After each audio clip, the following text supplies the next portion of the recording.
louez une maison et que le mec paye plus et que vous avez le crédit à rembourser, un, ça te dégomme la rentabilité et deux, ça te fout dans la merde. La confiance n'exclut pas le contrôle, regardez ce que vous achetez. Si t'as beaucoup d'argent et que t'as vraiment envie d'avoir zéro en merde, la bourse c'est probablement une bonne solution. C'est accessible à tout le monde. Moi j'ai commencé à investir en étant étudiant. De biens immobiliers loués, j'en ai 13 et j'ai 2 autres terrains à côté de 500 mètres carrés. Attention aux travaux, c'est là où vous pouvez faire la grosse erreur et ça peut vite coûter cher. L'intérêt de l'immobilier, c'est de pouvoir utiliser le crédit. Donc tu vois déjà il y a des solutions où avec 10 000 euros en fait tu peux faire pas mal de choses. Si vous voulez vendre un bien, grosso modo si vous avez 5 demandes dans la semaine, c'est que ça va partir à ce prix-là. Si on se débrouille pas trop mal, selon les villes où on investit, on va réussir à sortir à peu près entre...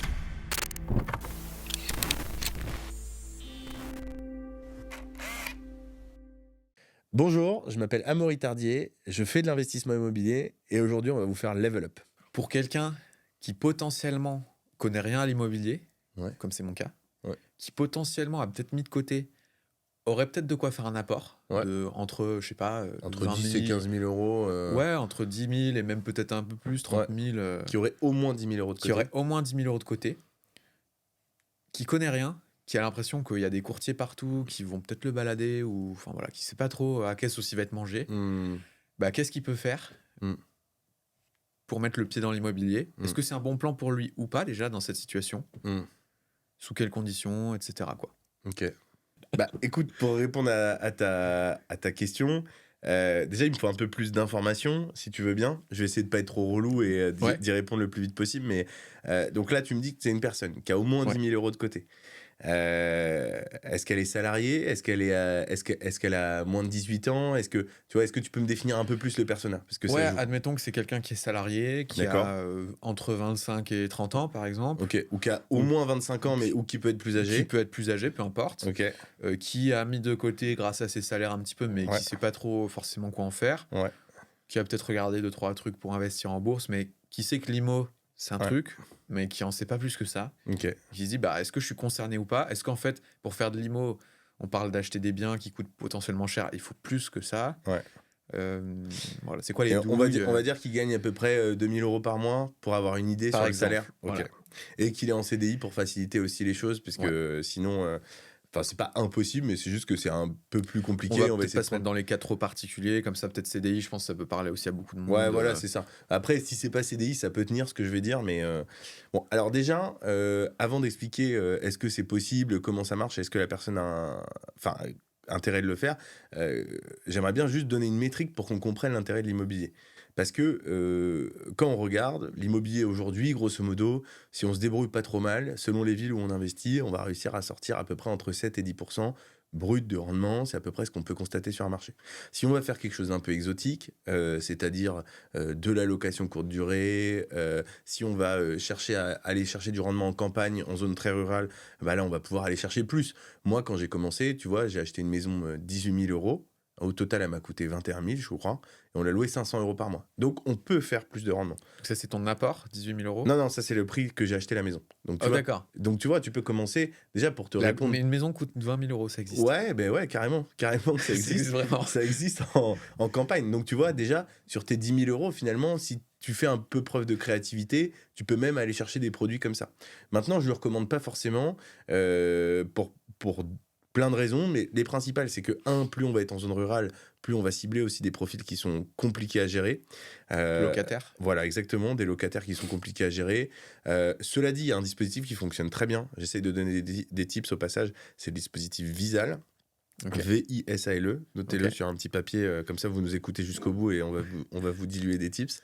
Et donc ça, c'est un dispositif qui fonctionne très bien. C'est un dispositif d'État qui est gratuit, qui est pris en charge par l'État. Tu connais ou pas du tout? Je connais de nom, mais je serais intéressé que tu le définisses. Ouais. Et en fait, c'est un dispositif qui va prendre une proportion des locataires, donc il faut répondre à certains critères, notamment en termes d'âge. Alors ça évolue de manière assez régulière, donc je vais essayer de faire quelque chose d'assez global, parce que ça se trouve, il y a des gens qui vont écouter en 2027 et ça sera plus d'actualité. Mais grosso modo, il y a des critères d'âge et de rémunération. Et en fait, c'est l'État qui se porte garant pour le locataire.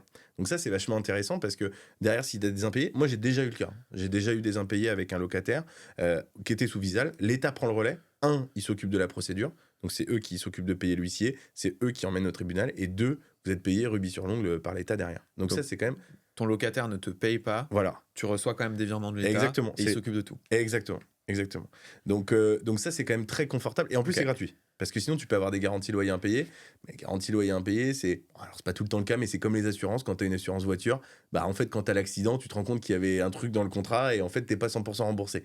Bah, les D'accord. garanties loyers impayés, c'est pas exactement la même chose, mais sur le principe, tu as toujours des petits trucs dans les contrats. La Visal, pour le coup, ils sont pas relous. Il y a une règle à respecter, c'est qu'il faut vraiment, tous les mois, cliquer quand la personne ne paye pas et il faut respecter les échéances qui sont données. Ouais. Donc, tu le notes sur ton agenda, machin. Voilà, t'es rigoureux. Ou alors, tu délègues à un gestionnaire, typiquement de ce qu'on fait. Ouais. Je fais ma petite pub au passage. Non, mais T'inquiète, on pourra en parler aussi. ce que je veux dire, c'est que soit tu acceptes de prendre la charge mentale et tu te le notes dans ton agenda, et en vrai, ça se fait large. Soit tu veux le déléguer à quelqu'un et ils le font pour toi. Mais au moins, le dispositif en lui-même, moi, je l'ai testé et j'en étais très content. Donc, je le recommande vivement. Et donc, tu veux investir. Donc, tu vois, déjà, il y a des solutions où, avec 10 000 euros, en fait, tu peux faire pas mal de choses. Ok. Tu peux acheter un parking à 10 000 euros, par exemple. Donc, tu peux déjà investir ton cash. Ce que je ne recommande pas, pour la simple et bonne raison que l'intérêt de l'immobilier, c'est de pouvoir utiliser le crédit. Et c'est ce que je voulais dire au départ. C'est qu'en comparaison, on disait tout à l'heure qu'on pouvait avoir entre 7 et 10%, c'est à peu près ce qu'on pouvait imaginer. Alors pareil, 7 et 10%, je définis peut-être. Ouais, Comment ça se calcule? Qu'est-ce que ça veut dire? Qu'est-ce que ça T'as veut dit dire? tout à l'heure de rendement brut. Ouais. Qu'est-ce que ça veut dire? Alors, 7% de rendement brut ou 8% de rendement brut, c'est le loyer multiplié par 12. Donc, Ok. on va prendre 1 000 euros pour faciliter le Ce que calcul. tu vas gagner sur l'année. Voilà, donc tu prends 1 000 euros par mois. Tu payes un appartement à Paris, 1 000 euros par mois. Sur l'année, ça fait 12 000 euros. Ouais. Et c'est 12 000 euros hors charge, je parle hors charge, sur le rendement brut. Donc, hors eau, électricité, etc. 12 000 euros, tu divises par le coût total d'achat. D'accord. Donc, si tu touches 12 000 euros par an et que ton coût total d'achat est à 120 000, tu as un rendement de 10%. Voilà. Bon. Il a fait central, je savais qu'il ne devait pas se tromper sur les chiffres. Donc tu as un rendement de 10%. Donc voilà, ça c'est typiquement ça. Bon, et si tu l'achètes 150 000, bon, je t'épargne le calcul, je connais, bon, il est un peu plus complexe à réaliser, mais j'imagine que tu dois être autour de 7-8%. Voilà, c'est dégressif selon le montant par rapport au loyer que tu touches, évidemment. Donc voilà, ce qu'on peut espérer, c'est à peu près entre 7 et 10%, c'est ce qui peut se voir sur le marché. Et si tu vas voir un organisme bancaire, souvent qui te vend des services où je leur jette pas la pierre, hein, c'est mieux que de rien faire, mais sur des résidences-services, des trucs tout packagés que tu vas pas faire toi-même ou en passant, de nouveau je me fais de la publicité, mais une société clé en main comme la nôtre ou une autre, bah là tu vas plutôt être sur du 3, 4, 5% sur des tu vois, type Donc, résidence-service étudiante, je sais pas si tu as déjà vu ces trucs-là. Non. Pas Résidence-service senior, EHPAD, etc. Donc là, juste pour être sûr de comprendre, les deux cas que tu décris, c'est soit tu le fais toi, donc c'est-à-dire tu vas toi-même acheter la maison, toi-même mettre les locataires dedans, etc. 7-10%, c'est typiquement des rendements bruts. C'est ce qu'il faut viser si tu investis dans une ville moyenne, genre Grenoble. Okay. Non mais tu vois, Grenoble, tu vas investir dans une ville moyenne, c'est à peu près ça, Rennes, etc. Tu peux à peu près espérer ça, plutôt à 7, 8 que 10. Et si après tu acceptes d'aller, je sais pas, par exemple par chez toi, un peu au nord, mais Mulhouse, ça doit pas être très loin. Enfin, dès que Saint-Étienne, tu vois, des villes un peu plus atypiques, tu vas pouvoir aller chercher un peu plus du 10. Et si tu vas vers Paris, Lyon, Bordeaux, bah là tu vas plus descendre vers du 6, 7, voire même un peu en dessous parfois. Et si tu veux pas le faire toi-même, tu passes par un intermédiaire. Une société de gestion clé en main ou d'autres entités. Et là, tu as moins de rendement, mais moins de charge mentale aussi. Tu as deux solutions. Soit alors, ça fait partie du faire soi-même, mais tu peux aussi avoir des formations. Pourquoi pas, je recommande pas spécialement, mais pourquoi pas la partie formation, parce que la réalité, c'est que souvent, les gens, voilà, on est dans cet écosystème. Si vraiment vous avez la volonté d'investir, si c'est pour satisfaire un ego personnel et se dire que vous donnez les moyens de le faire, pourquoi pas. Mais dans les faits, l'investissement immobilier, c'est quand même quelque chose d'assez important.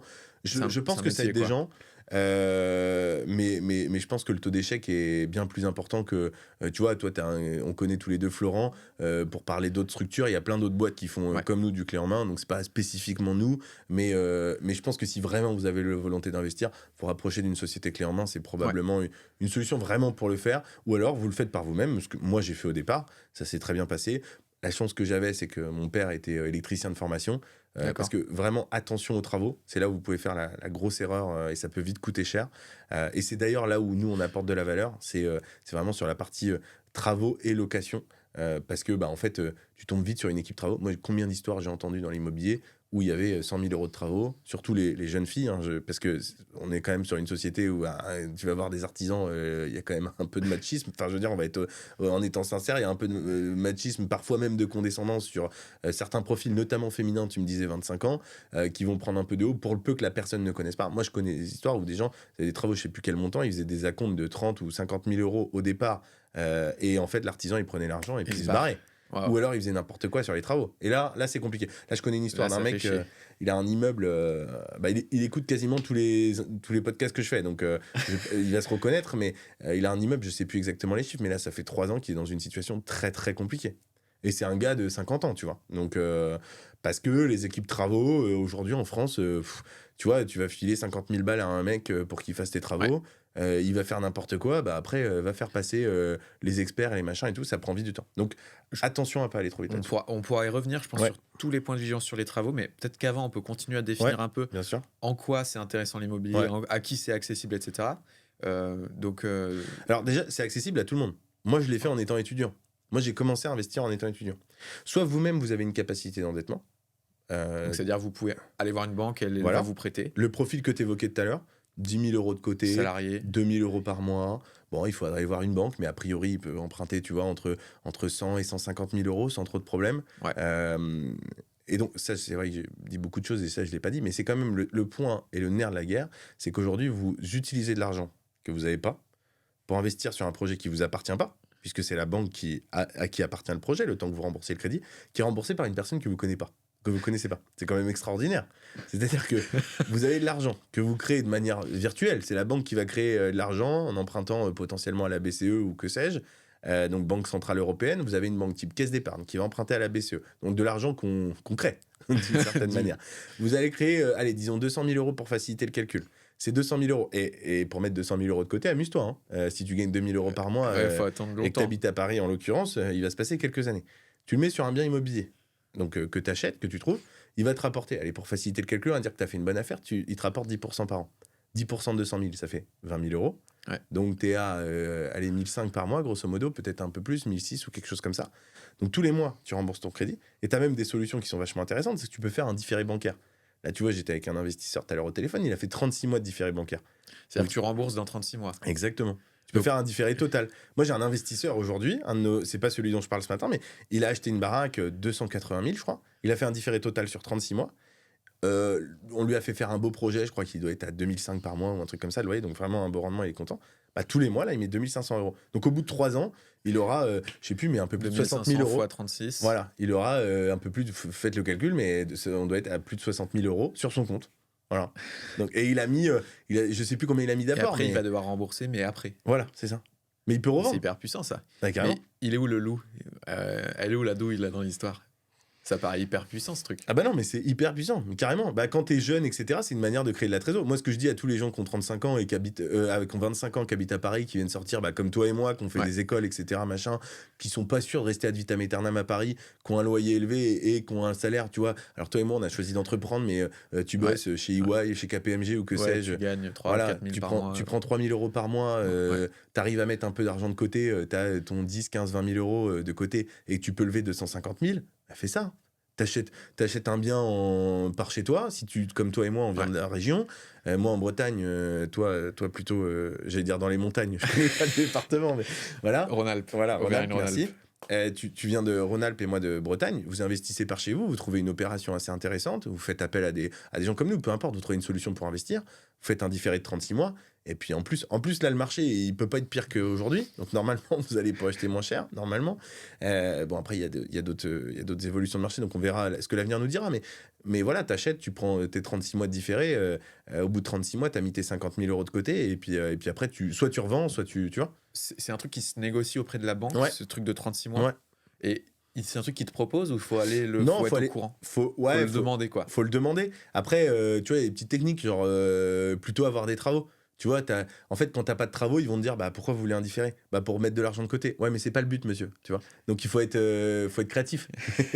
Mais tu vois, tu vas dire que t'as des travaux et tu dis que, je sais pas, tu les fais toi-même. Donc en fait, les 20 000 euros de travaux, ça va mettre du temps. Donc, et c'est pour acheter de la marchandise. Et c'est quoi les petites astuces toi, que tu utilises pour avoir les différés. Donc là, par exemple, Ça, typiquement. tu fais vraiment les travaux ou tu... Ouais. Il faut... Alors, l'astuce, c'est que souvent, le différé bancaire, il se déclenche à partir du moment où tu as mobilisé tout le cash des travaux. Genre, t'empruntes 200 000. Sur les 200 000, tu as 20 000 euros d'enveloppe travaux. Tu me dis, parce que je vois que tu réfléchis, donc peut-être que c'est pas clair ce que je dis. Tu as 20 000 euros d'enveloppe travaux. Ouais. Sur les 20 000 euros, on va dire que tu fais, je sais pas, 19 500 euros de travaux. Bah, le reste, enfin les 500 euros, il faut pas les débloquer parce que souvent, quand tu débloques, ça déclenche le crédit.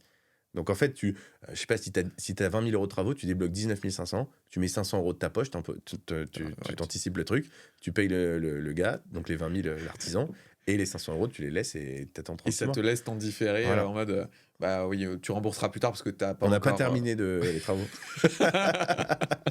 Voilà. Mais après, les banquiers le savent, hein, ils jouent le jeu aussi. Je pense qu'il faut être transparent, faut être transparent dans la mesure du possible selon la proximité qu'on a avec le banquier. Mais oui, c'est des solutions qui permettent. Ou alors être cash et dire, moi, il y a des investisseurs aujourd'hui qui demandent ça. Là, tu vois, le gars avec qui j'étais ce matin, bon, lui, il a une situation meilleure que celle qu'on a décrite puisqu'il est médecin. Mais lui, là, le banquier lui a dit. Donc ça, c'est là, on est en septembre 2025. Il lui a proposé un taux à 3,19 sur 25 ans, 15 000 euros d'apport, et il a une enveloppe jusqu'à 400 000 euros. Donc, tu vois, selon ta situation, et là, tu lèves 400 000 euros, si on raisonne de la même manière, avec du 10%, si on obtient 10%, c'est vraiment pour faciliter le calcul que je dis ça, mais ça te fait 40 000 euros par an, différé sur 3 ans, ça fait 120 000. Tu vois, c'est pas anodin quand même. Non. Selon combien tu gagnes au départ. Et pour le coup, ça peut être vraiment passif, quoi. Hein. Enfin, moi, c'est ce qu'il m'a dit. Hein. Il m'a dit, le gars habite à La Réunion. Donc, tu vois, il n'a jamais vu la maison qu'il a achetée. Ouais. Bon, sa mère habite à côté, donc elle était venue visiter. Et ça, voilà, même si vous faites appel à des prestataires comme nous, la confiance n'exclut pas le contrôle. Je vous invite vraiment à vous rendre sur place, aller voir le bien, à quoi ça ressemble, etc. Regardez ce que vous achetez. Bon, quand vous avez fait... Voilà, on a des gens qu'on connaît en commun, qu'on fait... plus d'une dizaine de projets avec nous, donc maintenant évidemment ils se déplacent plus parce qu'ils ont confiance et que ça se passe bien, et quoique moi j'aimerais bien qu'ils se déplacent, mais ils en ont rien à foutre. sur le principe, voilà, allez bien voir ce que vous achetez, etc. C'est quand même 200 000 300 000. Enfin là on parle d'un gars qu'on avait au téléphone tout à l'heure, il a fait 2 offres hier et avant-hier sur des projets à 800 000 et 1 million d'euros respectivement, et il ira jamais, j'en suis sûr. Donc, c'est lunaire. Donc voilà. C'est lunaire. Il y a pas mal de choses là, je pense, à couvrir. Il y a le côté à quel point c'est passif, parce qu'en entendant ça, on peut se dire oui, mais ok, on nous le vend comme passif, mais est-ce que c'est vraiment passif? Parce que si tu as des locataires qui te font chier, si tu passes la journée au téléphone avec des plombiers, des trucs, des machins, c'est quoi quand même les choses qu'il faut avoir en tête avant d'aller là-dessus? C'est moins passif que la bourse. Ouais. C'est moins passif que la bourse, ça c'est clair et net.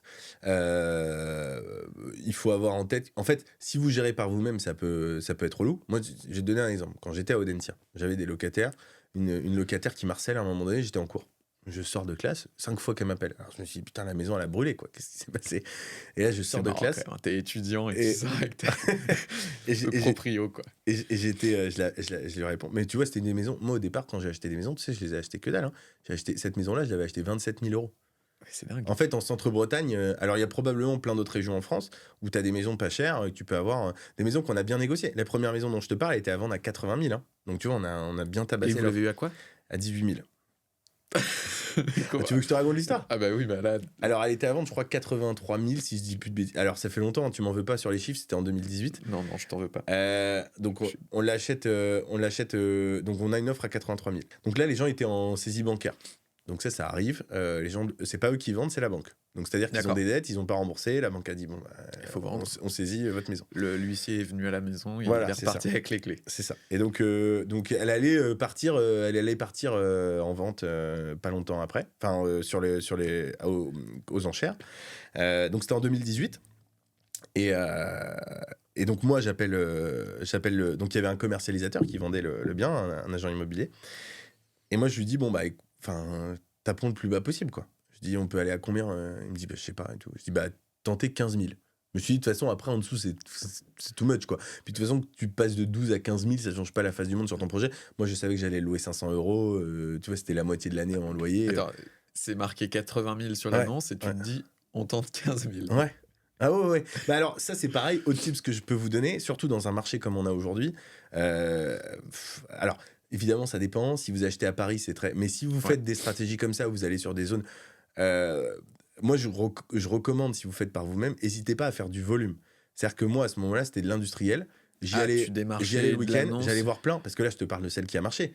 Mais il y en a plein où je me suis fait recal. Voilà, c'est ça. D'accord. En fait, alors 100 peut-être pas, mais il y en a eu quand même un bon paquet, je pense une quarantaine, pas loin. D'accord. Où en fait, je faisais des offres et les gens refusaient, quoi. Enfin, on fracassait les prix, en fait. Des offres en or. Ouais, mais bon, après, on voulait des rendements qui étaient trop importants à l'époque, parce que, tu vois, on a fait un crédit sur 10 ans, parce qu'on a quand même financé à crédit, et on devait rembourser 160 € par mois, alors qu'on l'aurait fait sur 20 ans, on aurait remboursé 80, tu vois, certainement, et on a 500 € de loyer en face, donc c'était un cash flow vraiment intéressant.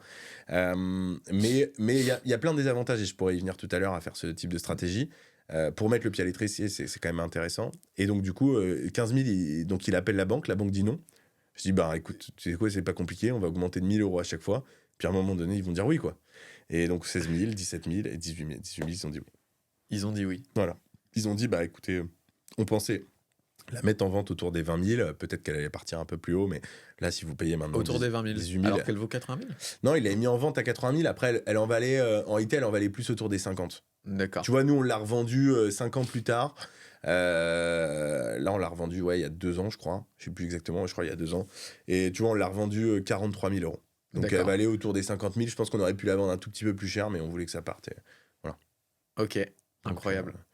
Mais tu vois, ça reste des opérations intéressantes. Hein, et surtout que là, on parle d'une toute petite opération. Mais tu as des opérations plus grosses où tu peux faire des plus-values intéressantes. Alors là, il y a 2 sujets. Du coup, il y a investissement locatif et marchand de biens, c'est ça ? Ouais, marchand de biens, c'est achat-revente. Ouais, c'est ça. Mais là, sur du locatif, en fait, si tu veux, moi, ma thèse là-dessus, c'est de se dire que l'économie, de fait, elle est inflationniste.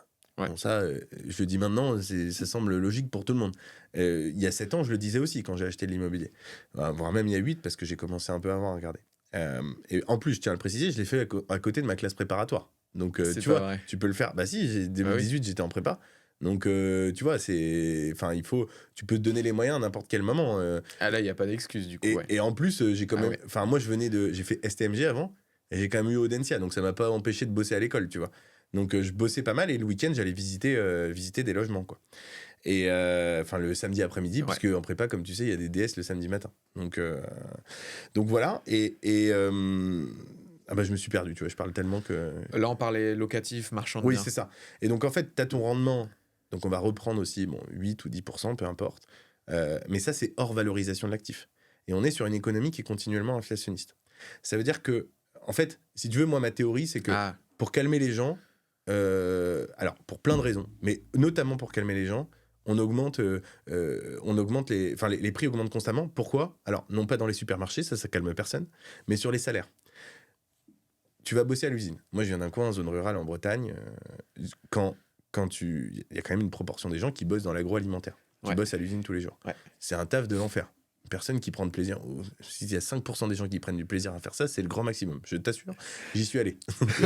Je vois bien commencer. C'est pas la joie. J'ai fait quelques jours là-bas. Il n'y a aucun plaisir à se lever à 4h du matin et à aller trier des salades. Vraiment, il n'y a pas de plaisir. Il y en a peut-être qui trouvent leur plaisir, mais je te dis, c'est marginal. Donc ces gens-là, souvent, en plus, ils sont payés pas très cher à faire leur taf. Et donc moi, ma thèse, c'est de me dire, pour qu'on maintienne cette population, parce que c'est des gens qui sont dans ces situations-là, eh bien, et pas que ces personnes-là, d'ailleurs, ça s'applique un peu à tout le monde, mais en particulier à ces personnes-là, on augmente les salaires tous les ans. C'est pour ça qu'on augmente le SMIC, qu'il y a des augmentations. Parce qu'en fait, si ces gens-là, tu leur dis, tu commences à... Il n'y a pas que ça, évidemment, sur l'inflation, hein, je résume, hein, mais c'est pour donner un des spectres qui explique l'inflation, à mon avis, c'est le fait de dire, à un moment donné, tu commences, tu as 20 ans, tu gagnes 1 000 € par mois, si à 60 ans, tu gagnes encore 1 000 € par mois, les gens, ils vont... Et psychologiquement, le fait, et je le vois, parce que je peux prendre l'exemple de ma maman. Ma maman, elle gagne pas très bien sa vie. Elle travaille dans un organisme de location HLM pour les logements sociaux. Quand elle a une augmentation de 30 ou 50 € par mois, elle est contente. Tu vois, parce que pour elle, c'est... Nous, sur l'entrepreneuriat, on a compris d'autres choses et des moyens de... Bon, on le paye aussi d'un autre côté, parce qu'il y a des risques, etc. Donc, c'est pas si facile. Ouais. Mais quand tu as des gens qui sont salariés comme ça et qui, en plus, font un métier... Alors, ma mère aime plutôt bien ce qu'elle fait. Bon, là, elle en a un peu marre au bout d'un moment. Mais globalement, elle aime plutôt bien ce qu'elle fait. Mais quand tu as des gens qui aiment pas du tout ce qu'ils font, c'est aussi une manière de les maintenir. De leur dire, bah voilà, tous les ans, t'es un peu augmenté, etc. Mais en réalité, c'est un peu faussé parce que en fait, les prix augmentent à côté. Oui. Mais bon, les gens sont contents d'avoir des augmentations. Et je pense que. Et donc, on aura, à mon avis. Enfin, tu vois, on peut difficilement revenir en arrière. Si tu as quelqu'un qui gagne 1 300 € par mois, tu le rediminues pas. Si tu l'amènes à 1 100 €. Et d'ailleurs, quand on est au bout de certains systèmes, c'est là où aussi ils font le choix de. À mon avis, je suis pas économiste, mais ils font le choix aussi de changer de monnaie. Comme ça permet de dissiper, de mettre un peu de nuage de tout ça. Et hop, tac, on repart sur autre chose et roule, quoi. Donc voilà. Et d'ailleurs, ce que je dis, ça se vérifie depuis aussi loin qu'on compte là-dessus. Parce que l'inflation, et d'ailleurs, ça marche pour l'immobilier, mais pour la bourse, pareil. Pour chaque classe d'actifs. Pour l'or, c'est pareil. À chaque fois, c'est en inflation. Quand tu regardes l'immobilier à Paris, moi, j'en ai parlé, j'ai vu mon papy la semaine dernière. Bref, j'étais avec lui. Sa maison, il l'a fait construire pour l'équivalent de 9 000 € dans les années 70. Aujourd'hui, elle en vaut... je crois qu'elle vaut 200, 250 000 parce que c'est pas dans un endroit qui a pris beaucoup, beaucoup de valeur. Mais t'imagines le gap, tu vois. Et quand on parle des 10%, de nouveau, on n'inclut pas cette valorisation de l'actif. Donc là, ta thèse, c'est de dire que tu as ton rendement brut, c'est combien te rapportent tes loyers versus le prix que tu rembourses. Oui. Mais en plus, ton bien se valorise. Exactement. Alors, il se valorise peut-être pas tous les ans. Tu vois, le mec qui a acheté la fille d'ailleurs, mais qui a acheté en 2020 ou 2021 une maison à la Baule, bah, aujourd'hui, je pense que ça vaut pas le coup parce qu'il avait acheté cher parce qu'à ce moment-là, il y avait un pump des prix. Ouais. Mais s'il a acheté en 2020 à la Baule et qu'il revend en 2035, il y a une probabilité très importante qu'il revende plus cher. Et d'ailleurs, il y a souvent des gens qui font des opérations, notamment dans le neuf, qui achètent du Pinel. Tu vois, moi, j'en ai pas mal. Tu vois ce que c'est ou pas le Pinel ? Je vois vite fait, mais si tu peux peut-être le redéfinir pour en gros, les gens qui c'est une stratégie de défiscalisation. Bon, c'est un beau mensonge de l'État, mais c'est un scam. et c'est là où je suis assez inquiet parce que je me dis putain, l'État ils font des trucs comme ça où ils te scam. Voilà, et je me dis mais ça je le comprends sur l'immobilier, mais en fait sur tous les sujets on se fait avoir, quoi. Pour pas dire un autre terme, mais tu vois. Et les mecs sont malins, ils réfléchissent à ça. Donc et tu vois le Pinel, bon je vais pas rentrer dans le détail, mais grosso modo c'est pas, il y a pas d'intérêt majeur à investir sur cette classe d'actifs. Bon, si je rentre rapidement dans le détail parce que ça me tient à cœur. En fait, tu vas acheter un bien plus cher. Parce que le promoteur, il va faire l'opération, il va faire du neuf. Bon, le neuf, ok, ça vaut un peu plus cher que le prix du marché, parce que c'est neuf. Bon, pourquoi pas. Mais en plus, il met une carotte fiscale. Donc, il va un abattement fiscal, une réduction d'impôt. Voilà, si tu fais ça. Exactement, avec le Pinel. Donc, en fait, du coup, il va te le vendre encore plus cher. Parce qu'en plus, souvent, les gens qui achètent ça, bah, d'ailleurs, c'est un peu les... Alors, c'est pas exactement les mêmes, parce que nous, ils sont quand même un peu plus... Bah, nous, ils viennent plutôt regarder des vidéos YouTube comme ça, etc. En général, les gens qui investissent dans le Pinel, ils vont voir un conseiller en gestion de patrimoine et on leur vend ce type d'actifs. Et donc, du coup, ils achètent ce Pinel, sauf qu'on leur dit qu'il y a de la défisque d'un côté, enfin, d'une carotte fiscale. Sauf qu'en réalité, elle est faussée, cette carotte fiscale, parce que... Alors, cela dit, et pareil, je tempère, parce que, en fait, la fiscalité en France, en immobilier, elle change tout le temps. Elle change tout le temps, donc c'est assez compliqué d'avoir Mais en fait, tu avais une carotte fiscale d'un côté, tu louais en nu ton bien, mais sauf qu'en nu, tu es fiscalisé. Alors que de l'autre côté, tu peux louer en meublé, et en meublé, je résume, mais grosso modo, tu l'es pas pendant un certain nombre d'années. Donc quand tu dis tu es fiscalisé, c'est que tu payes des impôts sur les loyers ? Exactement. Sinon, non. En nu, oui. Et c'est pour ça que souvent, d'ailleurs, les gens qui sont avertis, ils vont te louer un appartement en meublé. Parce qu'en meublé, en fait, tu peux amortir ton bien. Donc l'amortissement de ton bien, qui va créer de la charge comptablement, va se mettre en juxtaposition du produit, à savoir le loyer. Et donc, du coup, comptablement, tu vas être à 0 à peu près, si tu te débrouilles bien, pendant à peu près 8 à 12 ans, grosso modo. Donc, tu vas pas payer d'impôts pendant ce certain nombre d'années. Là, c'est en meublé ? En meublé. Et en meublé jusqu'en 2024. Donc là, ça a changé avec la nouvelle loi de finances. Mais jusqu'en 2024, tu amortissais ton bien pendant 15 ans. Tu vois, alors, qu'est-ce que ça veut dire ? Non, mais tu vas comprendre le truc parce que c'était quand même vachement intéressant. Là, ça l'est un peu moins aujourd'hui, mais ça peut rechanger. En gros, tu achetais un bien. Tu l'amortissais pendant 10 ans. Donc tu rembourses le... Bah comme tu achètes une voiture avec ta société. Tu achètes 10 000 € une voiture avec ta société. Tu amortis, on va dire 1 000 € par an. Je prends des chiffres pourris, mais sur le principe pour qu'on facilite le calcul. Bah, comptablement, au bout de 10 ans, ta voiture, elle vaut 0. Mais comptablement, tous les ans, si tu fais 10 000 € par an de résultat, bah, on va retirer 1 000 € par an. Tu es d'accord avec moi ? Parce que l'amortissement va se mettre en charge vis-à-vis du produit. L'amortissement aussi en compta, c'est ça vient en charge Voilà. réduire le bénéfice d'une boîte Exactement. et réduire du coup l'impôt sur le bénéfice. Exactement. Dans l'IMO, du coup, c'est pareil. C'est pareil. C'est pareil. T'es en LMNP, on appelle les, ça. Les plus-values, en gros, toi, tu payes des impôts sur les plus-values que tu fais sur tes loyers, c'est ça? Eh ben, même pas. Si t'es en meublé, et si t'es en meublé, ça amortit. Ah oui, voilà. Tu payes. Si t'es en nu, tu payes. Alors, pas tu payes des impôts sur les loyers. Ok. Si par contre tu es en meublé, tu vas pas en payer pendant 8 à 15 ans, même selon les rendements. D'accord. En gros, plus ton rendement est élevé, moins la charge de l'amortissement va venir couvrir, tu vois. Ok. C'est pour ça qu'on dit 8 à 15 ans, parce qu'en fait, tu vois, le gros œuvre, donc les murs porteurs, la toiture, la charpente, ça va s'amortir grosso modo sur 50 ans. D'accord. Le second œuvre, donc les cloisons, etc., ça va être plus 20 ans. Cuisine et salle de bain, ça peut être 15 ans. Et les meubles, ça peut être 7 ans. D'accord. Donc c'est pour ça qu'on dit 8 à 15 ans, parce que tu vois, le temps d'amortir tes meubles, en moyenne, et ben t'es à 8 ans si t'as un gros rendement. Et si t'as un rendement faible, bah, ça peut s'amortir plus longtemps, parce que le second œuvre vient permettre l'amortissement. Mais tu sais, ce qui était intéressant, c'est que t'as acheté ton bien en meublé. Tu l'amortis. Donc tu touches tes loyers. Donc les loyers que je viens de te dire. Tu fais ton différé pendant 3 ans. Donc tu touches, on va reprendre l'exemple où tu prends 200 000, monsieur et madame tout le monde. Tu fais ton différé sur 3 ans. Au bout de 3 ans, donc tu as pris tes 20 000, bon, 20 000 par an, parce qu'on dit 10%, pour faciliter. 10%. Voilà, tu as pris tes 20 000 par an en différé. Et puis, bon, on va dire que tu as quelques charges quand même, gestion locative, etc. Donc en réalité, on va dire il te reste 15 000 pour faciliter les calculs. Au bout de 3 ans, tu as 45 000. 45 000 que tu as sur ton compte. Voilà, tu as eu 0 € d'imposition. Ça, c'était jusqu'en 2024, je tiens à le préciser. Tu as eu 0 € d'imposition et tu décides de le garder, allez, disons, 2 ans de plus. Tu as un petit peu de cash flow, etc. Donc, in fine, il te reste 50 000 sur ton compte. D'accord. Tu as gagné un petit peu d'argent. Tes loyers font un peu plus que le prêt que tu rembourses. Voilà. Et donc, il te reste à peu près tu as 50 000 sur ton compte au bout de 5 ans. Tu revends ton bien. Tu as commencé un peu à amortir ton crédit en plus. Donc, il te reste pas 200 000 à rembourser. Il te reste un peu moins. On t'a demandé un peu d'apport, donc tu as mis les fameux 10 000 que tu demandais au départ, peut-être un peu plus, mais bon, pour reprendre ton exemple, on va dire 10 000. Donc là, tu revends ton bien. Tu as mis 10 000 € au départ, 10 000. Tu viens de sortir, tu as 25 ans, et du coup, tu te retrouves à 30 ans à Paris. Tu n'en as fait qu'un, on ne parle pas d'en avoir fait 2 ou 3, tu n'en as fait qu'un. Tu revends au bout de 5 ans. Tu as 50 000 sur ton compte. Au bout de 5 ans, comme on dit... Tu vas pas devoir les rendre, comme c'était du différé? Ah bah non, ils sont sur ton compte, c'est à toi. Donc ils sont sur ton compte. Tu as eu 0 € d'imposition. Tu as 50 000 € sur ton compte. Tu revends ton bien. On va dire que ton bien, il s'est un petit peu valorisé. Tu as été malin sur ce que tu as fait des petits travaux, etc. Donc, tu le revends, allez, on va dire 220 000. Une petite plus-value au bout de 5 ans. Tu vois, donc 5 ans, c'est quand même assez long. 10% sur 5 ans. Donc voilà. Ça fait, voilà. C'est hyper raisonnable. Quand tu regardes les courbes de pas mal de villes, si vous êtes malin sur les villes où vous regardez, il y a des valorisations immobilières. Enfin, 3-4% par an, c'est quelque chose de raisonnable. Tandis que là, on est plus sur 1,5 par an. Ouais, on est plus 2%. 10% sur 5 ans. C'est de... Ah oui, vu que c'est... oui, t'as raison. Mais plus de maths que moi. Donc 1,5 par an. Donc ce qui est quand même hyper raisonnable, tu vois. Tu revends. Bon, là, tu vas être imposé sur cette plus-value. Donc là, tu vas être imposé... Sur ces 20 000 que tu as fait. Voilà, plus-value des particuliers. Donc au départ, c'est 36,2%. Ensuite, c'est dégressif. Donc on va dire au bout de 5 ans, je connais pas les chiffres par cœur, mais ça doit être 30% à peu près. Donc sur les 20 000... Tu payes 7 000 d'impôts à peu près. 3 fois 2, 6, ouais, donc 6 000 d'impôts. Donc il te reste 14 000. Plus les 50 000, donc ça fait 64 000. 64 000, tu avais mis 10 000 € au départ. Donc au bout de 5 ans, tu as fait ton opération. Normalement, si tu as délégué le truc, en plus, tu t'en es pas trop occupé. Soit tu l'as fait toi-même, ça t'a pris un peu de temps. Sinon, tu as délégué le truc et tu ressors, tu as 70 75 000 €. Voilà. Créé.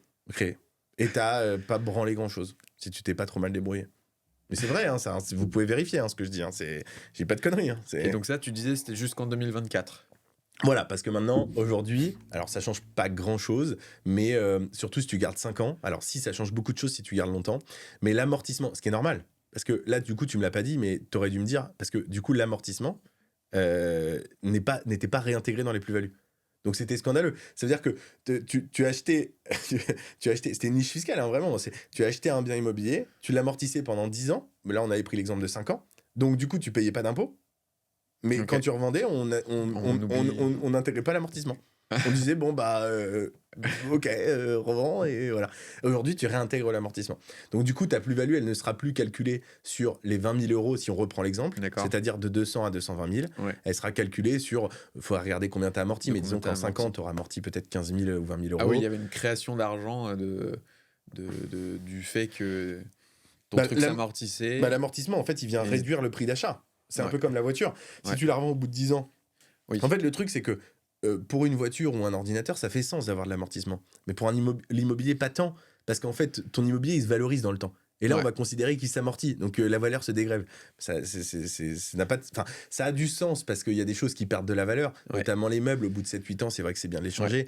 Mais tu vois, le gros œuvre, bon, tu peux avoir des travaux, mais c'est pas du tout à la hauteur du montant d'amortissement. Et tant mieux, hein, c'est très bien pour les investisseurs immobiliers.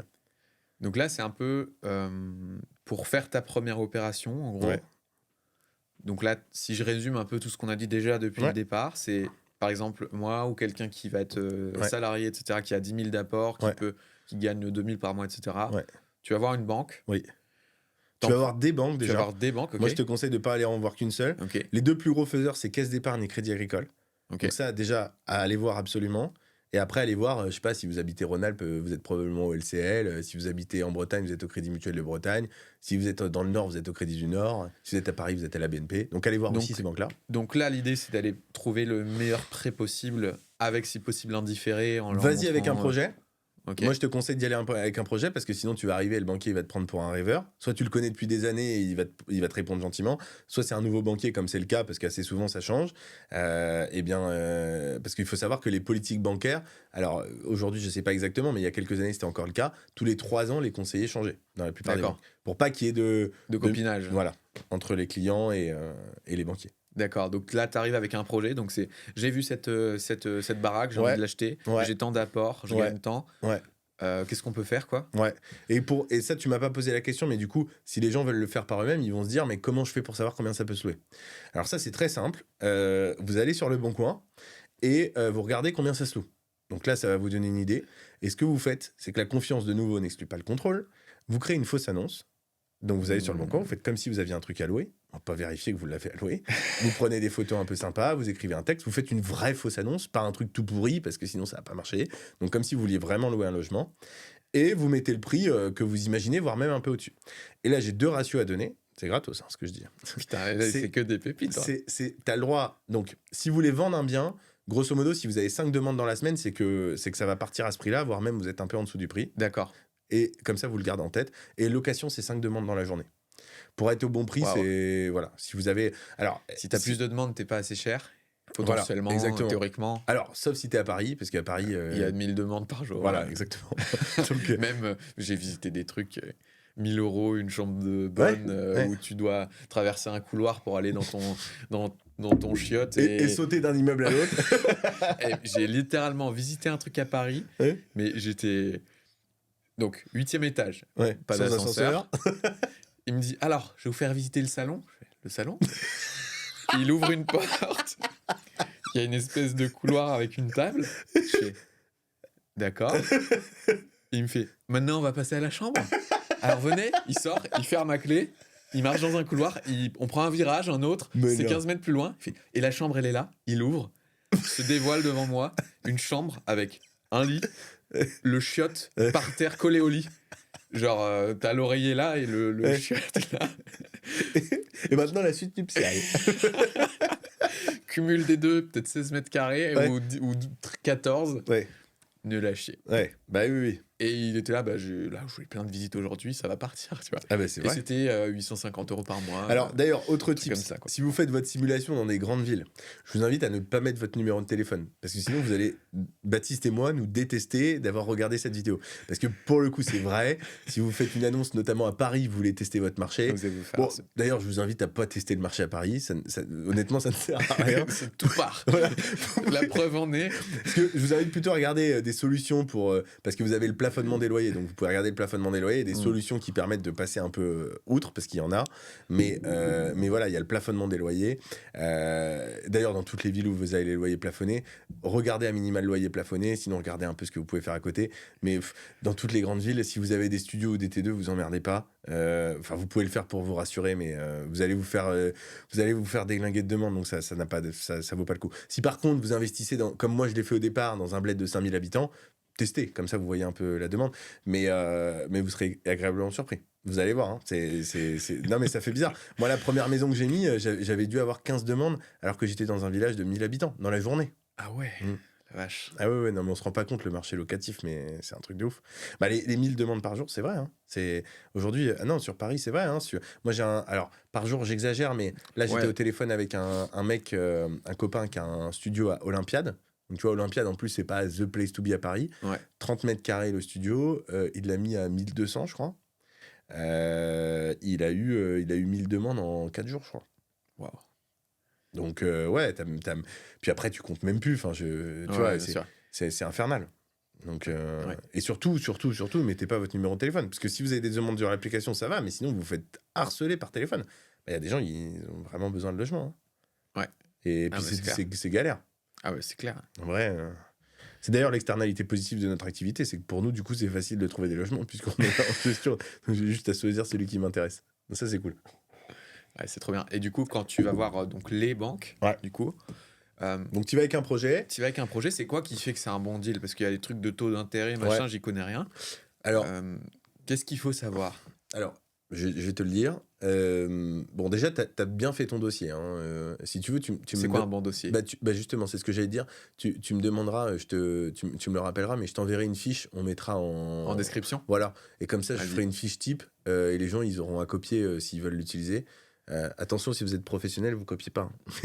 non, mais si vous êtes particulier, que vous voulez vous lancer, moi je vous mettrai une fiche. On mettra tes liens aussi vers Kiros, ce que vous faites, on pourra en parler après. Avec plaisir, mais déjà si ça peut aider des gens à investir, honnêtement là pour l'instant on a surtout beaucoup d'investisseurs et du mal à sortir les projets par rapport à la demande. Mais bon, évidemment on n'est jamais contre avoir plus d'investisseurs, mais c'est surtout s'il y a des gens qui nous écoutent et qui sont propriétaires de logements, on est preneur en gestion locative, même si c'est pareil, depuis, on a fait un mastermind ensemble, depuis qu'on a lancé les pubs, on suit du mal la cadence, mais bon, ça fait partie comme dirait Gérald, du prescale.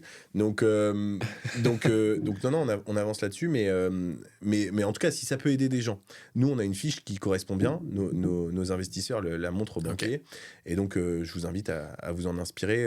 Il y a des photos, il y a un descriptif du projet, et après la partie chiffrée, et comme ça, les personnes expliquent. Tu remplis cette fiche, tu vas voir la banque. Banques. Tu vas voir les banques, tu leur dis je veux investir. Il y a un peu de cohérence par rapport à votre projet. C'est assez facile. Hein. De toute façon, c'est 35% de taux d'endettement. Il faut savoir que les banques. Qu'est-ce que ça veut dire ça? Ça veut dire que on considère que par rapport à ta rémunération, tu peux emprunter l'équivalent tu peux rembourser l'équivalent de 35% de ta rémunération. D'accord. Okay. Donc, si tu gagnes 1000 euros, 10 000, ça fait 3500. Voilà, c'est ça. Sauf que plus tu gagnes d'argent, plus on considère que tu peux rembourser plus au prorata. Oui, parce que de fait, tu gagnes. Charge fixe, c'est coût de vie. C'est ça. Tu peux mettre un peu plus de côté, etc. Donc voilà. Donc je vous invite à épargner le maximum, parce que ça joue aussi, le fait d'avoir de l'argent de côté. Ça rassure les banques, exactement. Et même au-delà de l'apport, vous pouvez vous débrouiller pour faire du sans-apport, mais c'est que ça rassure les banques d'avoir des liquidités. De voir quelqu'un qui épargne. Exactement. Et qui plus est, les banques, ce qu'il faut savoir, c'est qu'elles n'ont pas... Le crédit immobilier, c'est un produit d'appel. Pour les banques, c'est pas rentable la plupart du temps. D'accord. Donc c'est ça que j'ai demandé. C'est quoi leur intérêt à eux de te prêter? C'est un produit d'appel. C'est pour que tu deviennes client chez eux. Donc en fait, oubliez pas que le banquier, c'est un commercial. Le banquier que vous avez en face de vous, c'est un commercial. Donc n'hésitez pas à être intelligent dans la relation que vous avez avec lui. C'est-à-dire, surtout si vous le connaissez bien, etc. Bon, parce que si vous arrivez pistache comme ça avec un mec que vous connaissez pas, bon. Mais sinon, dans la relation, c'est de lui dire, bon, vous avez une carte classique que vous payez 3-4 euros par mois. Dites-lui, lui, il est banquier privé, classique. Il a besoin de vendre ses produits. Ouais. C'est son métier de vendre des produits ou des services d'ailleurs. Dites-lui, je sais pas, est-ce que tu as des objectifs sur la carte Gold, par exemple? Est-ce que tu as intérêt à ce que je prenne la carte Gold? Parce que peut-être que en 2025, ils doivent vendre 1000 cartes Gold. J'en sais rien, tu vois. Ah oui, j'ai un objectif. Ok, ça vous coûte 10 euros par mois, mais ça fait partie du jeu, tu vois. En disant, ok, il faut que je la prenne pendant combien de temps? Pendant 1 an, et au bout d'1 an, tu résilies. Ça t'aura coûté un peu plus cher que ta carte classique. Tu t'en fous un peu du service de carte Gold potentiellement, ou pas, d'ailleurs, ça te servira peut-être. Mais au moins, tu joues le jeu. Tu vois. Vraiment pas oublier cette posture. T'es là pour faire crédit, un deal avec lui, en fait. Voilà, le crédit est un produit d'appel, mais en face de toi, tu as un commercial qui a des objectifs. Donc, il faut se jouer le jeu aussi du commercial. Qui est en face.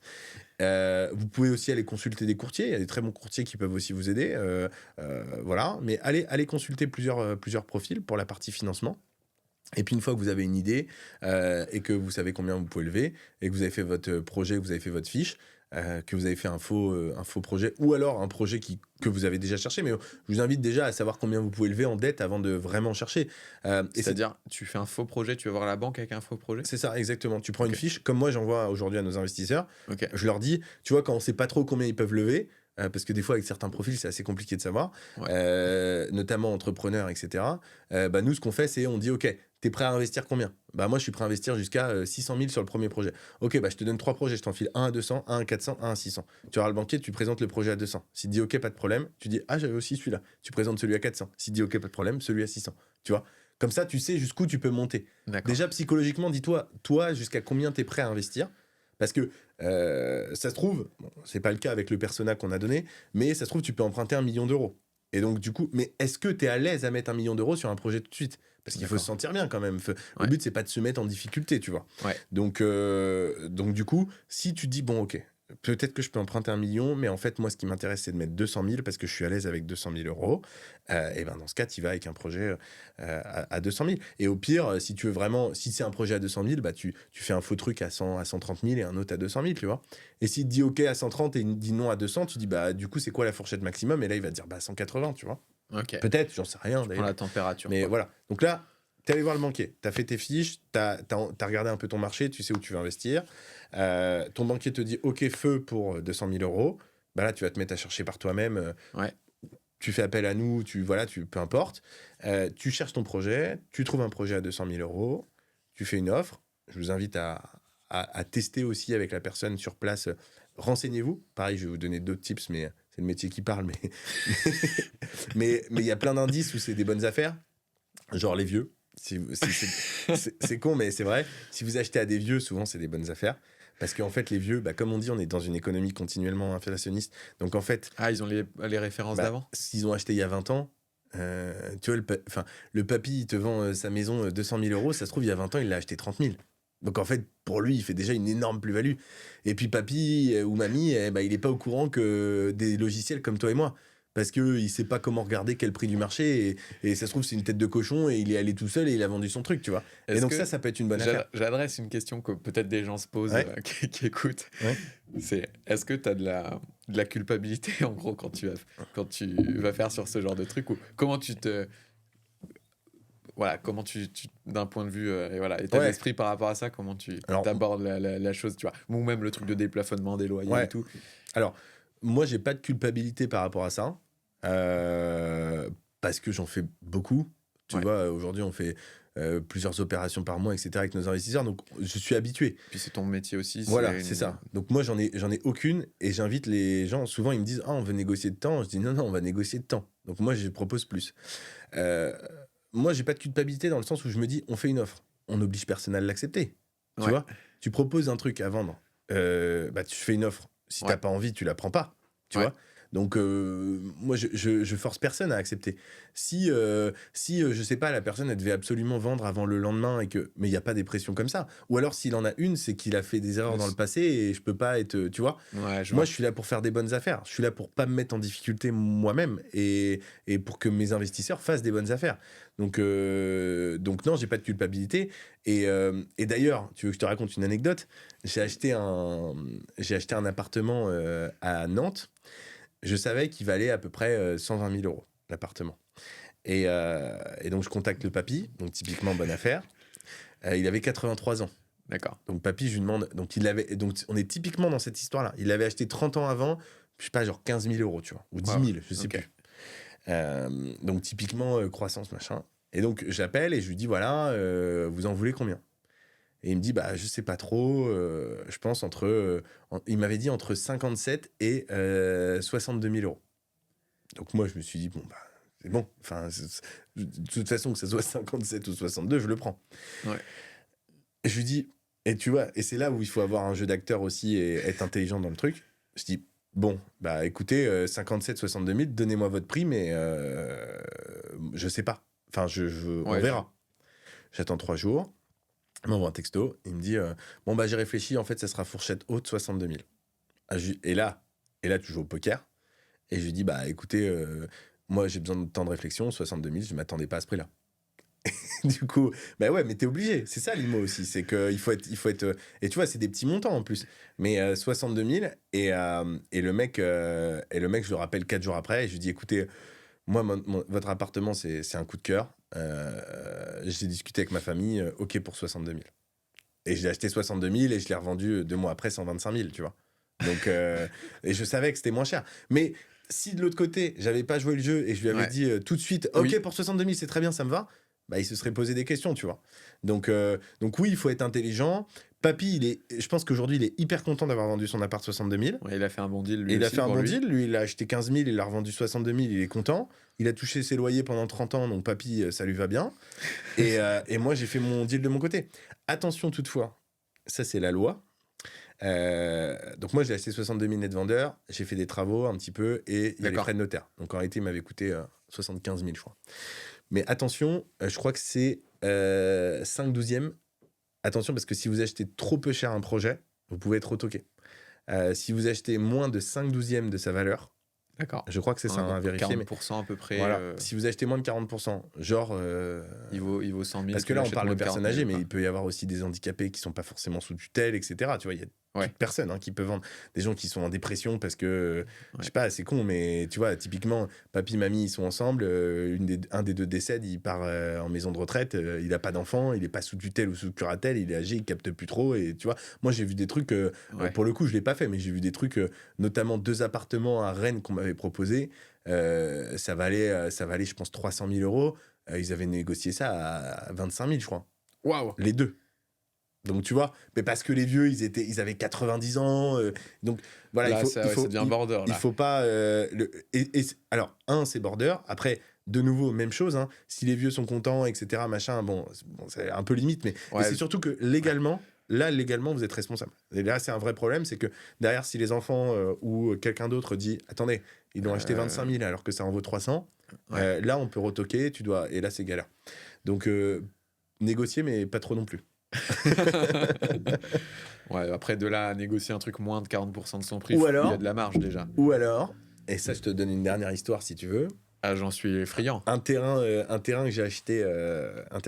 Bon, alors pour le coup, le marché a beaucoup évolué, donc j'ai pas gagné beaucoup d'argent dans cette histoire. Mais à l'époque, il en valait bien plus. Qui était à vendre. Alors je sais plus le montant, mais je crois qu'au tout départ, il était à vendre pareil 380 000 euros. Ou 360, pareil, tu m'en veux pas, c'était il y a 5 ans, donc je sais plus exactement les prix. Mais avec quel argent tu l'achètes ce terrain par exemple? Bah avec la plus-value que j'avais fait de l'appartement par exemple. D'accord, ok. Tu vois. Et j'avais fait construire une maison aussi où j'avais fait 80 000 euros de plus-value qu'on avait partagé avec l'associé, mais voilà, c'est de l'argent que j'avais gagné comme ça. D'accord. En faisant des opérations. Et du coup, et puis parce que je faisais aussi des petits jobs d'été, etc. Et puis je faisais gaffe à mes dépenses, donc j'avais un peu épargné. Mes parents, ils m'avaient filé au départ, je crois que c'était 12 000 euros, tu vois, ils m'avaient mis de l'argent de côté. Donc voilà, tout ça mis bout à bout, ça faisait une petite somme. Et donc j'ai acheté ce terrain et je l'ai négocié à 70 000 euros. Donc là, on est inférieur au 5/12e potentiellement de la valeur de l'actif au départ. Il coûtait combien? 380 000 au tout départ. Ah oui. Donc, tu vois, on peut être inférieur au 5/12e.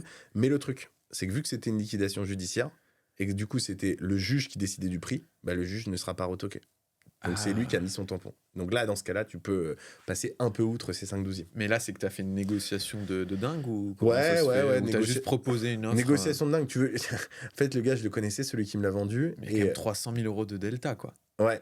C'est ouf. Mais parce que personne n'en voulait et que le terrain n'était pas vendu de la bonne manière, etc.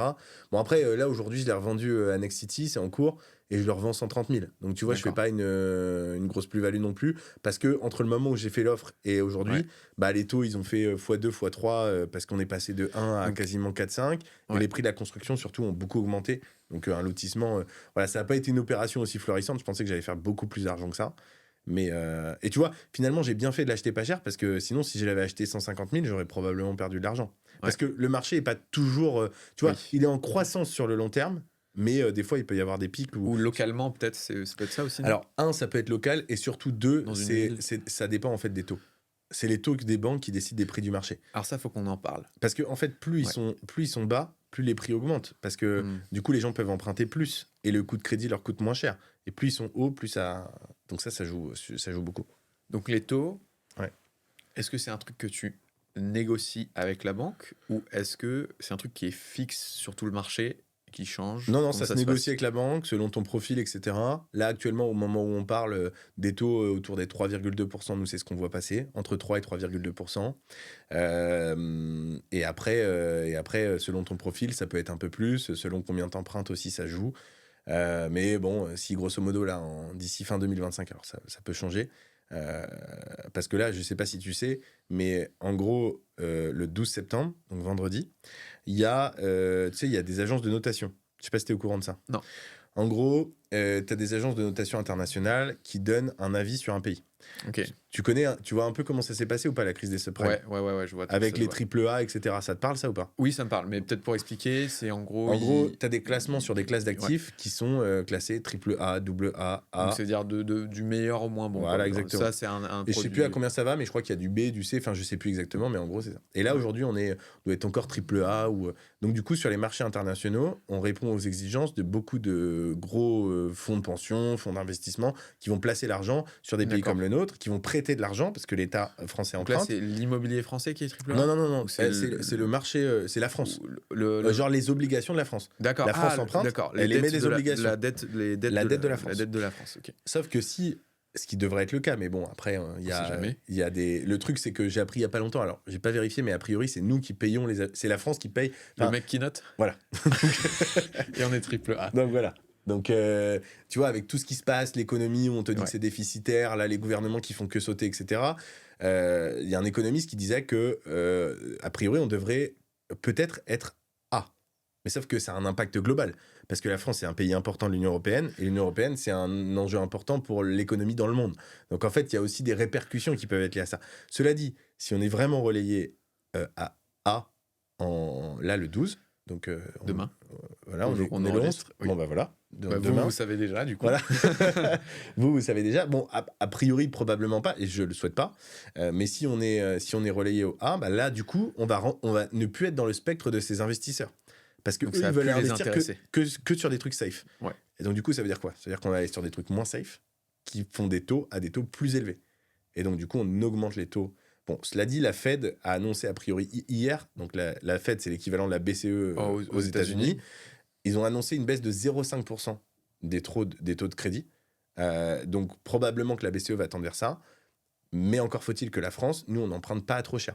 Parce que pour que la banque prête à 3, c'est qu'elle emprunte à moins cher. Ou à peu près équivalent. Parce que c'est la banque centrale qui définit le taux Voilà. taux directeur. Je crois, c'est ça. Exactement. Il définit un taux directeur. Je sais plus à combien C'est il est le en taux ce moment. minimum que toute l'Union européenne doit. Alors l'Union européenne, proposer. j'imagine que.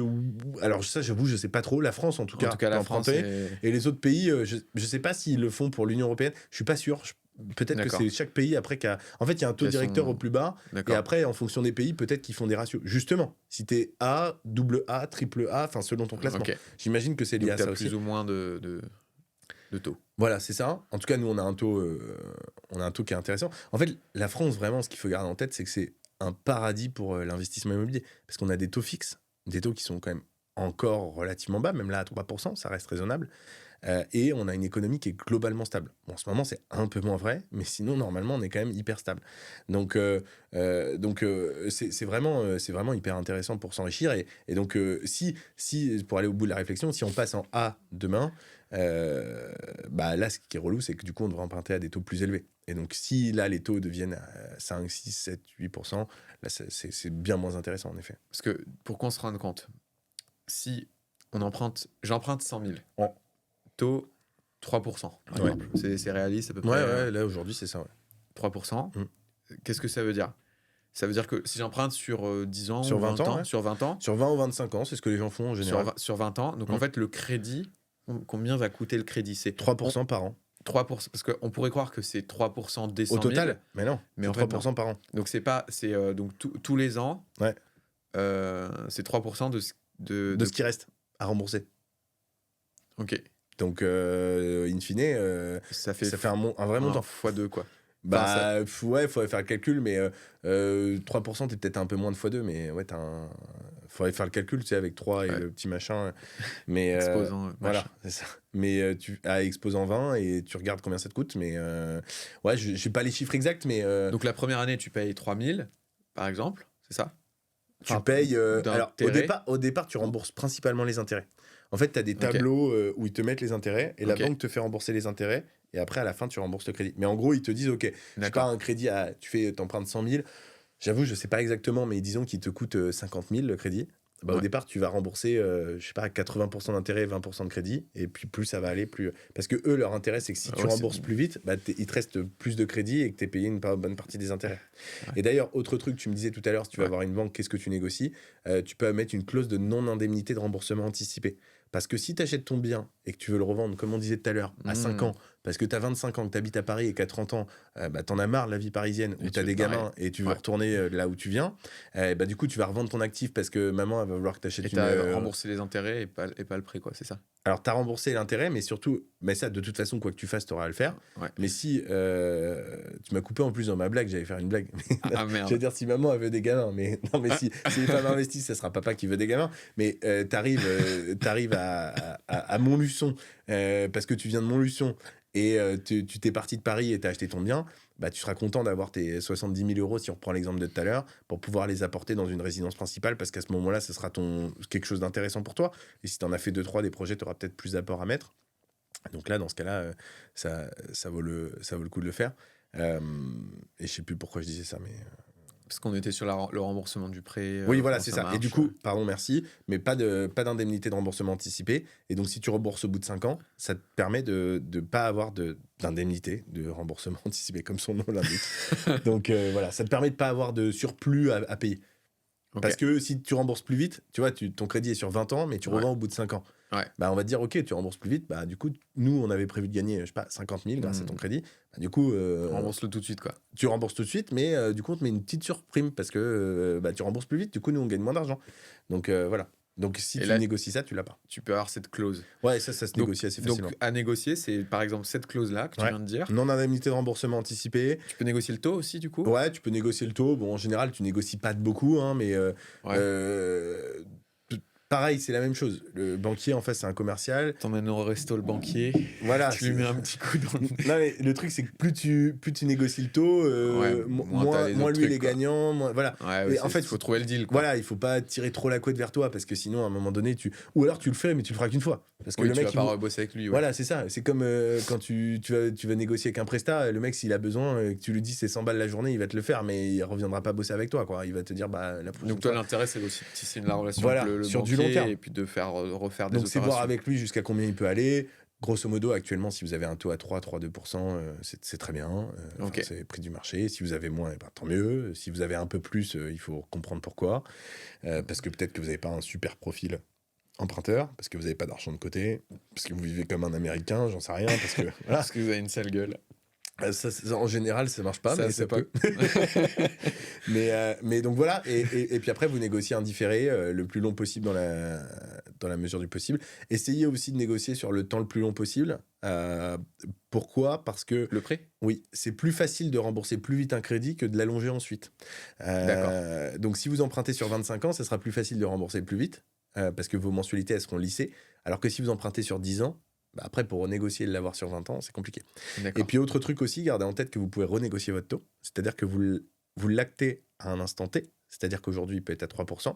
Mais peut-être que dans 5 ans, le taux, selon ce qui se décidera demain aussi, le taux sera à 1%, ce que je nous souhaite, comme il l'était à une époque. Et donc, vous pouvez aller voir la banque et dire, hop, j'étais à 3%, maintenant c'est 1, est-ce que tu peux... Et donc, tu peux renégocier. Faire un petit arrangement, quoi. Voilà. Tu me le passes ça, hein.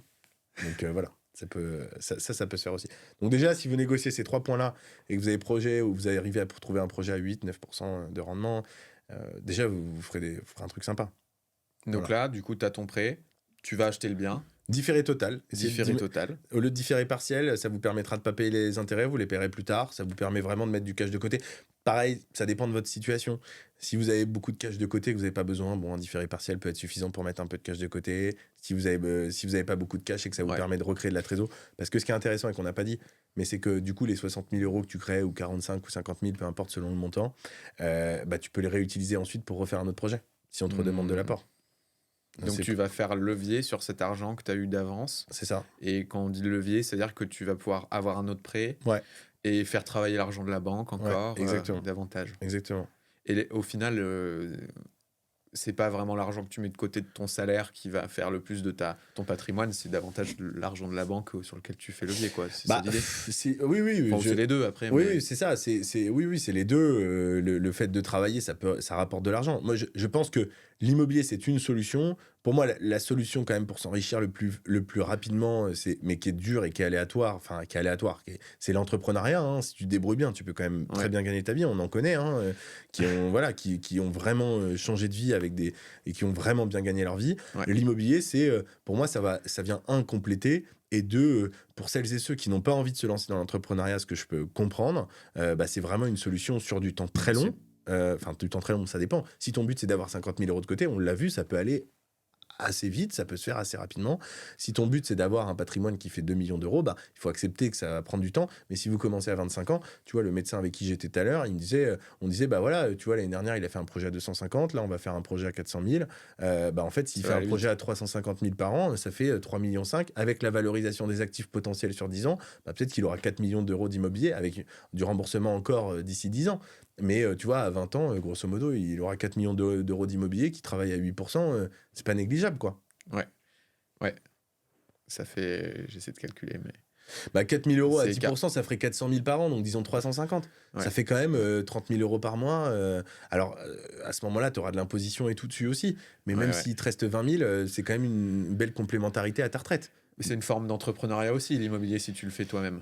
Si tu le fais toi-même, c'est une forme... Tout à fait. 100% d'accord. C'est Yoni qui avait dit ça d'ailleurs, et je suis tout à fait d'accord avec lui. Ouais. Après, si tu le délègues, et surtout si tu délègues la gestion locative, tu vois, j'ai dit tout à l'heure à la dame qui m'avait appelé, par chance, la maison n'avait pas brûlé, elle avait juste changé une ampoule. Et elle m'avait demandé si elle pouvait déduire le prix de l'ampoule du loyer. Et j'ai dit, c'est pour ça que vous m'appelez 5 fois. Donc, ça, faut qu'on parle de ça aussi. C'est, OK, là, on a le plan. Ouais. Maintenant, c'est quoi les trucs à savoir, les red flags, les artisans, tu parlais tout à l'heure, des arnaques possibles. C'est quoi les trucs qu'il faut savoir avant d'y aller aussi, pour éviter de perdre beaucoup d'argent en erreurs de travaux, en arnaque d'artisans qui se barrent avec la caisse. Ouais, alors déjà, si vous avez les moyens de le faire, c'est pas obligatoire, mais si vous investissez notamment dans des zones un peu rurales ou des villes qui vous le permettent, essayez d'acheter en monopropriété. Pour le coup, vous êtes plus tranquille chez vous, vous n'avez pas de frais, etc. Donc qu'est-ce que ça veut dire ? Monopropriété, ça veut dire que vous avez une maison, vous avez un immeuble, mais vous êtes un appartement. Il n'y a pas d'autres... Il n'y a pas de copropriété quand tu es dans un appartement. Okay. Si tu as plusieurs propriétaires dans un bâtiment, tu as une copropriété. D'accord. Si tu as un propriétaire, c'est une monopropriété. Voilà. C'est bien fait l'immobilier, hein. Les mots expliquent ce qu'ils veulent dire. Donc, t'as acheté peut-être en monopropriété si vous pouvez. Et après, si vous achetez en copro, c'est pas grave. Vérifiez quand même les PV d'AG, etc. pour pas faire n'importe quoi. Aujourd'hui, ça se fait très bien. Vous mettez ça sur ChatGPT, vous lui dites, dites-moi s'il y a des erreurs.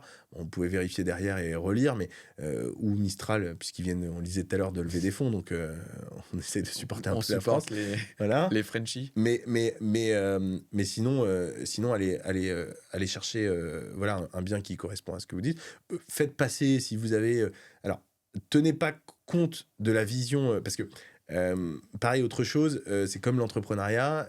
Si vous avez des gens autour de vous qui sont salariés et qui n'ont jamais investi dans l'immobilier, ils vont transposer toutes vos peurs en vous expliquant qu'il ne faut pas le faire. Allez voir plutôt des gens qui ont déjà investi dans l'immobilier pour avoir un retour. Si vous n'en avez pas autour de vous et que vous avez la chance d'avoir quelqu'un qui a été artisan ou quoi, posez la question quand même sur le bâtiment, voir un peu ce qu'il en a, etc. Après, il y a des évidences. Quand vous voyez une grosse fissure, c'est qu'il y a un sujet qu'il faut se renseigner. Si vous voyez de l'humidité, il y a des trucs où il faut faire gaffe. Prenez des vidéos, renseignez-vous. On ne meurt pas de l'opération qu'on n'a pas fait. Ça, c'est une phrase d'un entrepreneur qui m'avait dit ça une fois. Mais de l'opération de trop. Donc, n'allez pas trop vite sur un projet. Il y en a plein des projets. Donc, vous précipitez pas bêtement en disant « Ah là, c'est The Opération ». Alors, c'est vrai, des fois, il y a The Opération. C'est assez peu probable quand, en jeune investisseur, vous tombiez sur The Opération tout de suite. Il y a toujours des problèmes dans des opérations. Donc voilà, il faut essayer de les comprendre, voir un peu comment ça fonctionne. Si vous êtes rassuré aussi et que vous voulez le faire absolument tout seul, peut-être que du neuf, ça peut être une solution. Comme ça, vous êtes à peu près sûr de ne pas trop faire de bêtises. Renseignez-vous, mais si le bâtiment il a 10 ans, normalement, vous êtes à peu près tranquille. S'il y avait eu des problèmes, normalement, ça se saurait. Autant quand vous achetez du neuf, vous pouvez avoir des problèmes. Ouais. Autant quand tu achètes un bâtiment qui a 5 ou 10 ans, bon, normalement, s'il y avait des problèmes, on les saurait déjà. déjà arrivé, ouais. Ça peut arriver, hein, je dis pas que c'est pas le cas, mais donc c'est quoi la phrase? Ceci n'est pas un conseil, enfin voilà. En investissement. Voilà. Non mais je veux dire, prenez pas stricto sensu ce que je dis, c'est vraiment des pistes de réflexion. Et sinon après, bah oui, sinon si vous avez un peu peur, vous pouvez vous entourer de personnes comme nous pour vous aider. Mais sinon, si vous le faites par vous-même, regardez bien ça. Les travaux, c'est vraiment. Je vous invite aussi à réfléchir dans la mesure du possible, même si c'est en effet là où on va créer de la valeur aussi, mais à pas partir sur des travaux de dingue, quoi. Si vous achetez un truc, un immeuble en campagne à 50 000 euros et que vous mettez 150 000 euros de travaux, pour la première, ou alors vous faites accompagner par une structure, mais si vous le faites tout seul, si vous tombez sur un artisan qui fait mal le boulot et que vous savez pas comment le détecter, etc., franchement, vous allez avoir des galères, ça va être l'enfer. Bah, typiquement, l'opération, bon, je parlais tout à l'heure avec le gars, je sais plus les chiffres, mais tu vois, je crois qu'il travaille dans un centre d'appel, donc il m'en voudra pas quand je dirais ça, parce que je crois qu'il m'a dit, bah, tu vois, il en a plein le cul de son taf, il a 50 et quelques balais, et puis bah, là, il est stressé comme pas deux, parce qu'il y a cette opération à gérer. Et en plus, vu que les travaux ont été faits n'importe comment, il peut pas le louer. Donc, et lui, heureusement qu'il avait fait un différé pour le coup, parce qu'il rembourse pas, mais là, il arrive à la fin de son différé, je crois. Donc, quelle solution tu trouves? Tu brades ton immeuble en le vendant, tu vois, c'est compliqué. Donc, soyez vigilants sur cette partie travaux. Bon, si c'est du second œuvre, genre du rafraîchissement, de la peinture, du carrelage, normalement, au pire, le mec, il met le carrelage un peu n'importe comment, mais vous allez pas avoir ça quand même, quoi. Voilà, c'est surtout le gros œuvre, faites gaffe, tout ce qui est toiture, mur porteur, etc. Attention à pas faire n'importe quoi là-dessus, parce que c'est là où les problèmes peuvent venir. Pour la gestion locative, faites comme vous voulez, mais moi je vous recommande de ne pas gérer vous-même, parce qu'en vrai c'est relou. Donc autant que vous ayez quelqu'un, pour le prix que ça coûte en plus, franchement si vous faites une belle opération au départ, normalement les prix moyens du marché c'est à peu près 6-7% frais de gestion. Du loyer? Ouais, exactement, du loyer hors charge.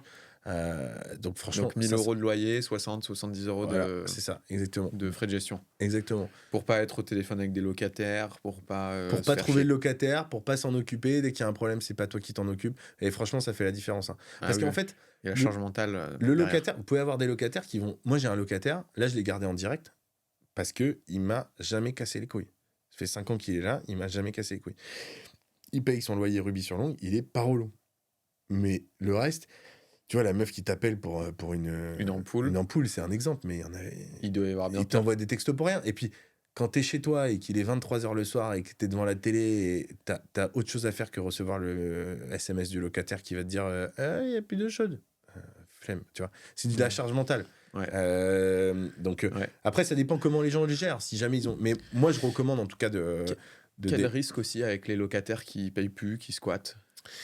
Alors, donc qui paye plus, comme je te disais, tu peux mettre un dispositif comme le dispositif Visal. Okay. Ou sinon, tu peux avoir une garantie loyer impayé, mais moi, je recommande. Enfin, le dispositif Visal, je trouve qu'il marche très bien. Et après, s'il y a un squat, c'est relou, il faut mettre les procédures en place. Tout investissement comporte des risques, donc ça fait partie des risques qui sont à mon avis très marginales parce que j'en connais pas. Enfin, si on en connaît un ensemble qui a eu un squat, mais il s'est débrouillé par lui-même. Il a fait preuve de ressources, de créativité. Mais sinon non, j'en connais pas. Enfin, j'en ai fait beaucoup des projets IMO, etc. Souvent, on a peur de ça. Je pense que ça marche bien dans les médias, donc dès qu'il y a des squats et qu'ils peuvent en faire un reportage à la télé, ils le font. Mais en vrai, c'est quand même plutôt marginal. D'accord. Ok. Trop bien. Et je vous invite à réfléchir à 2 fois avant de faire les choses par vous-même. Puisque moi, j'ai fait les choses par moi-même à un moment donné. Et j'ai été convoqué au commissariat. Et c'est relou. donc voilà. De quoi? T'as dépouillé un petit vieux? Non. Pour le coup, c'était un locataire qui payait pas. À l'époque, on n'avait pas mis en place Visal. On a trouvé des solutions. Je rentrerai pas dans le détail parce que j'ai pas envie. Mais grosso modo. On en parlera après. Voilà, j'ai été convoqué au commissariat et bon, au moins on a soldé la situation. On n'a rien eu. Mais c'est des trucs. Le feedback que je pourrais donner, c'est que il vaut mieux être agresseur que victime en France, hein, parce que franchement, quand je vois comment ils nous ont traités, tant mieux, hein, mais on était en tort sur ce qu'on avait fait, et ça aurait pu être vraiment relou. Donc, si on avait été dans un pays où où les un lois peu étaient plus appliquées. strict, on ferait pas ce podcast. Voilà, ou pas tout de suite. On le ferait, on serait au parloir, quoi. Voilà, c'est ça, exactement. Donc non, il faut. Et c'est de la charge mentale. Franchement, on n'a pas fait grand-chose. Hein. Je veux pas que vous vous imaginiez où j'ai. Mais en fait. C'est chiant, quoi. Ouais, je peux pas rentrer dans le détail, malheureusement. Mais, tu vas pas mais, annoncer mais des trucs. j'ai pas fait des dingueries. J'ai pas, voilà. Mais ce qu'on a fait a été interprété comme une dinguerie. Puis tu vas pas commencer à le raconter en public sur un podcast comme certains qu'on connaît. Ouais. non, celle-là, je préfère pas. J'étais content que ça se termine, donc voilà. Mais je le dis parce que c'est la vérité aussi. Et j'en connais des investisseurs qui se sont retrouvés dans cette situation-là. Et c'est relou. Ça fait partie du jeu. Mais après, si vous mettez les bons mécanismes en place, notamment Visal, etc., ça n'arrive pas. Enfin, c'est fait pour quoi. Et notamment, et c'est là où je conseille la gestion locative, c'est que quand tu le fais par toi-même, tu connais pas toutes les règles. Autant la chasse de projet IMO, nous, c'est un service qu'on propose et quand les gens n'ont pas le temps, etc., voilà, c'est un beau service. Autant la gestion locative, c'est vraiment un service que je recommande. Enfin, ce qu'on fait pour la chasse, c'est très bien, et notamment pour les personnes qui ont un peu d'argent, etc., ou qui veulent vraiment pas s'en occuper. Mais je dirais que c'est un service où les gens peuvent le faire un peu. Bah, c'est un peu comme toi pour les vidéos. Quand tu fais un truc packagé, le mec, s'il a envie de se filmer, il peut. Par contre, je sais pas quel parallèle on pourrait avoir avec ton activité, mais grosso modo, la gestion locative, si vous faites des conneries et que vous mettez pas de GLI en place, vous mettez pas de Visal, ou vous avez pas respecté les délais ou machin, et que le mec, il vous paye pas, c'est vite contraignant, parce que si votre investissement, c'est un investissement, je sais pas, je dis une bêtise, mais vous avez 1 500 € de loyer parce que vous avez une maison et que le mec paye plus et que vous avez le crédit à rembourser, ça te dégomme la rentabilité directe, quoi. Ça te dégomme la rentabilité, et 2, ça te fout dans la merde, parce que si tu dois rembourser ton crédit à 1200 balles par mois, c'est vite relou, quoi. Donc, et du coup, tu pètes un câble, ce qui a été le cas pour nous. Bon, nous, on n'avait pas le couteau sous la gorge, mais quand on paye pas et qu'on répond pas, on agit. Et donc voilà, après, tu prends des décisions qui sont pas éclairées, quoi. Et parce que t'as l'énervement, t'as la colère et que t'en as marre qu'on se foute de ta gueule. Et c'est là où tu fais des conneries. Et c'est pas le but de l'investissement immobilier. Ouais. Voilà. Donc, faut se protéger. donc voilà, de nouveau, si vous voulez trouver le projet par vous-même, etc., voilà, très vigilant sur les artisans. Très très vigilant, gros point de vigilance, faites gaffe à ce point-là. Donc plutôt partir sur, si vous faites votre projet vous-même et que vous y connaissez rien, sur du rafraîchissement. De nouveau, si vous êtes une jeune femme, faites gaffe parce que vous serez pris pour une conne, je sais pas si on peut dire. Mais vraiment, pas tout le temps le cas, mais ça arrive. Donc, par les artisans. Voilà, ça peut. C'est pas le cas de tous les artisans, oui, c'est des artisans qui nous écoutent. Mais, et puis pareil, comme la gestion, tu vois, la fille que je connais qui s'est fait, je sais plus combien elle a mis, mais je crois que c'était 30 000 ou 50 000 € d'acompte, et c'était pas son argent, c'était le crédit. Ouais. Bah, amuse-toi, 50 000 € pour les retrouver, tu vois. Puis le problème, c'est qu'elle a fait un crédit, je sais pas, disons 200 000, mais son opération, elle tenait à 200 000. Donc en fait, s'il lui manque 50 000 de moins, elle fait comment pour terminer les travaux? Bah, elle a fait par elle-même. Bah, et là, si tu te tapes un an à faire le chantier par toi-même, à faire la peinture, le machin, le truc, c'est bon. C'est pas le but, quoi. C'était pas la promesse. C'est pas le but. Non, c'était pas la promesse. Non, je te confirme. C'était pas l'idée. Non, pas du tout. Donc voilà. Un grand penseur a dit un jour, que tu connais aussi, mais je vais pas le citer parce que je sais pas s'il a envie d'être cité là-dessus. Jérémy Goldman. Non, c'est bon, bref, je vais pas dire parce que voilà, mais il a dit l'immobilier c'est un truc de pauvre, c'est pour faire travailler l'argent de la banque quand t'as pas d'argent, donc tu commences par l'immobilier, et après quand t'as de l'argent tu vas sur d'autres trucs, la bourse des assurances vie luxembourgeoises, des choses comme ça, etc. Ouais, je l'ai écouté ce podcast aussi. Qu'est-ce que t'en penses de ça? Je suis d'accord. Ok. Ouais, je suis d'accord. Alors, c'est pas que un truc de pauvre, parce que quand on regarde tous les plus riches aujourd'hui, ils ont de l'immobilier. Donc c'est pas que un truc de pauvre, mais c'est sûr que on l'a dit tout à l'heure, c'est une des solutions pour créer de la richesse aujourd'hui. Vous avez votre temps que vous utilisez soit en entrepreneuriat, soit pour créer des projets, soit en étant salarié pour gagner de l'argent, parce que tous les jours, vous d'une certaine manière, en étant salarié, tu factures une boîte ta prestation que tu produis en mettant à disposition ton temps. Il y a d'autres manières de gagner de l'argent, et c'est vrai que quand t'as pas d'argent, faire de la bourse, c'est bien. Je dis pas que c'est une mauvaise chose. Mais il n'y a pas de levier, quoi. Comme putain, ça prend du temps.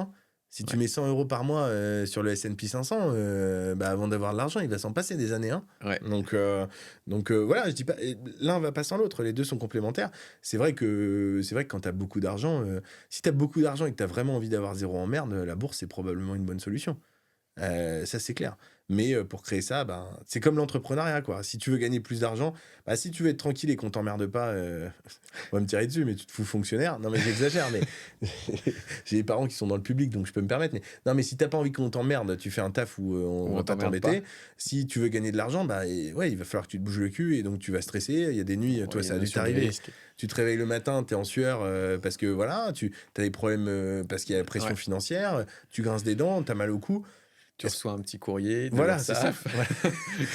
Ou la TVA. Moi, le pire, c'est la TVA. Bon, maintenant, je commence à comprendre le truc, mais quand on te dit, bah, en fait, on va vous prendre 12 000 balles de TVA demain. Bah, en fait, non. donc, ils le demandent pas, ils les prennent. Et oui, ils les prennent en plus. C'est prélevé, quoi. Mais oui, mais... Oui, bref, on s'égare, mais bon, bref, c'est vrai qu'ils te demandent même pas. Mais pire, des fois, tu te réveilles et que tu vois moins 12 000 du coup sur ton compte. Mais des fois, ils prennent... C'est ce qu'ils ont fait, c'était à Louis qui était dans le mastermind avant, je crois. Ouais. Ils ont pris 15 000, je crois, ou 10 000, ou un truc comme ça. Ouais. Et il a regardé, il me fait, mais c'est bizarre parce que j'avais déjà payé ça. Enfin, normalement, on était bon, tu vois. Ouais. Il les contacte, et eux, ils disent ah non, c'est juste trompé.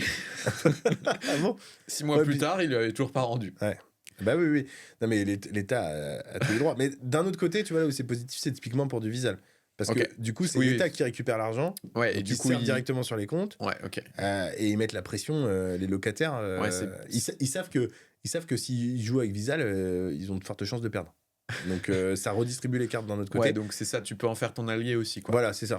Ça, pour le coup, ça redistribue bien les cartes pour les propriétaires et ça, c'est une bonne chose. Ouais, ok. Mais non, en fait, c'est comme tout. C'est sûr que l'immobilier, ça coûte. Ça peut être... Enfin, il y a un risque, mais il reste modéré par rapport à l'argent que tu peux créer. Et qui plus est, si tu n'as pas envie d'entreprendre... Et même si tu es entrepreneur, d'ailleurs, nous, on a pas mal d'entrepreneurs avec qui on travaille aujourd'hui. Il y a des activités qui marchent très bien et qui peuvent être cycliques parce que tout le monde ne fait pas de la métallurgie. Hein. Il y a des boîtes aussi qui, notamment vente de formation, etc.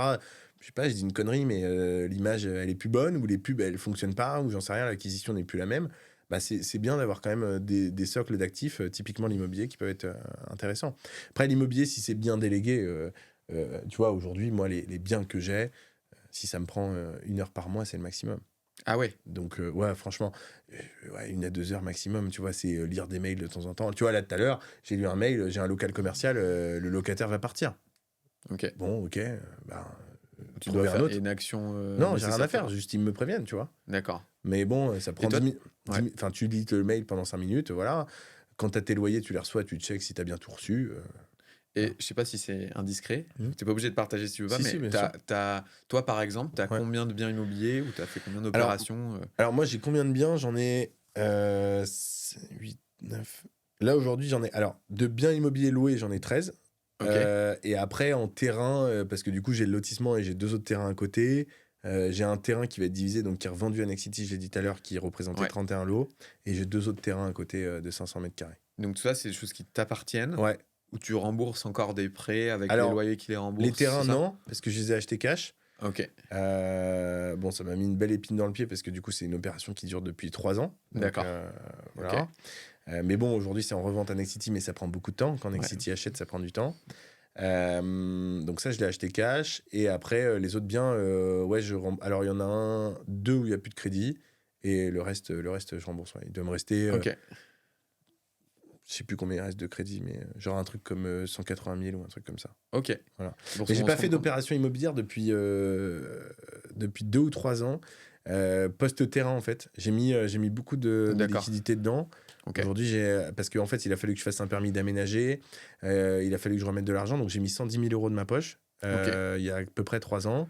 Et du coup, je me suis dit, écoute, je sors de cette opération avant de repartir sur autre chose. Okay. Donc, à un moment donné, j'étais monté jusqu'à, si tu veux tout savoir, jusqu'à 40 biens IMO. J'en ai revendu certains. Ah ouais. J'ai récupéré des liquidités. Ah ouais, ça envoie, quoi. Et ouais, ça, j'en avais pas mal, mais j'en ai revendu pas mal. Et aujourd'hui, ça me va bien comme ça. Et ma création de valeur, là, elle se fait actuellement beaucoup plus sur la partie entrepreneuriat. Ouais, c'est ça, faut choisir ses combats aussi, quoi.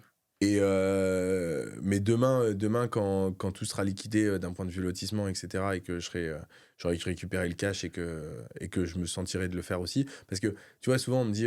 tu vois, j'étais avec Étienne. Ouais. Tu sais, le gars qui était venu. et donc qui est un de nos clients Junto. investisseurs aujourd'hui. Ouais. Et du coup, tu sais, je lui disais, bah, comment t'as fait pour scale la boîte et tout. Et il me dit, bah, tu dépenses en pub, qu'est-ce qui t'empêche de faire x10 sur ton budget pub? Je dis, bah, déjà, la trésor, parce que si on fait x10 en budget pub, ben, faut que ça marche. Et puis le tunnel, parce que bah, il faut recruter des gens, etc., sur la partie immobilière. Ouais. Et donc, on en parlait. Et je lui ai dit, moi, je suis d'accord pour prendre des risques. Je pense que c'est une bonne chose. Mais je crois que j'ai fait ma part du marché, là, ces 3-4 dernières années. Entre la partie entrepreneuriale et la partie investissement, j'ai pris des risques qui n'ont pas toujours payé. Donc, j'ai envie de dormir un peu tranquille un petit moment.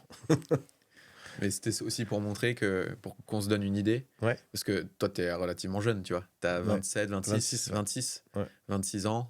Tu as du coup 11 biens, tu disais, je crois. Ou 13, ouais. 13 biens. Pour donner une idée aussi que, tu vois, je sais pas, moi, en tout cas, moi, je connais pas bien l'immobilier.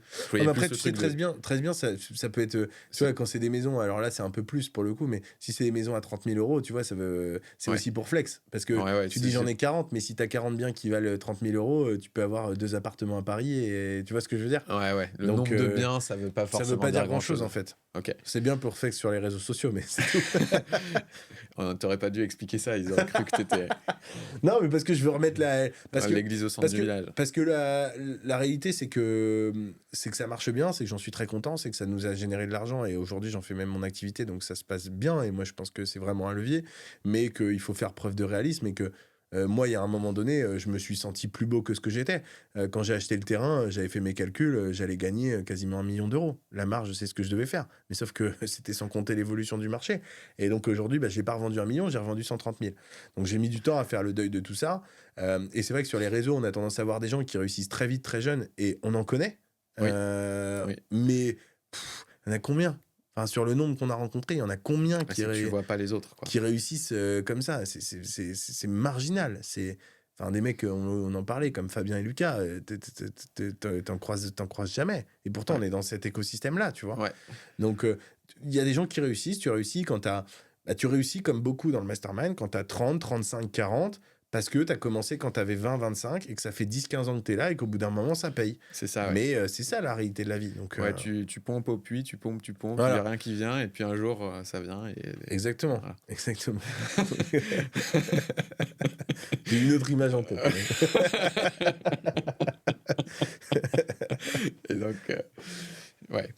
Donc, non, c'est pour ça que voilà, moi-même, je suis passé par là, je me suis senti un peu plus... Enfin, pas plus beau, mais c'est juste qu'on me posait des questions, et c'était réaliste à ce moment-là. Ouais. Aujourd'hui, ça l'est moins. Je suis pas... je suis pas à plaindre, parce que, pour le coup, tu vois, on a pu se permettre d'avoir un bureau à Station F, la boîte, elle tourne bien.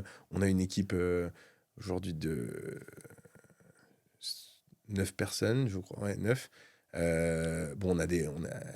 Là-dedans, on a des salariés, des alternants, et sinon des indépendants. Parce que pareil, je veux remettre, tu vois, les gens se disent 9 salariés, c'est une boîte. Ben non, on a des indépendants qui gagnent leur vie, certes, mais ils sont indépendants, donc on les paye selon le résultat. Des alternants, donc un alternant, ça coûte 500-600 balles par mois par alternant.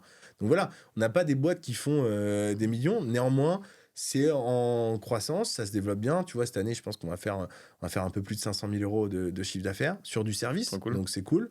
Et j'en suis content. J'ai un T2 à Bastille, donc c'est cool. Je peux vivre à Paris, etc. C'est sympa.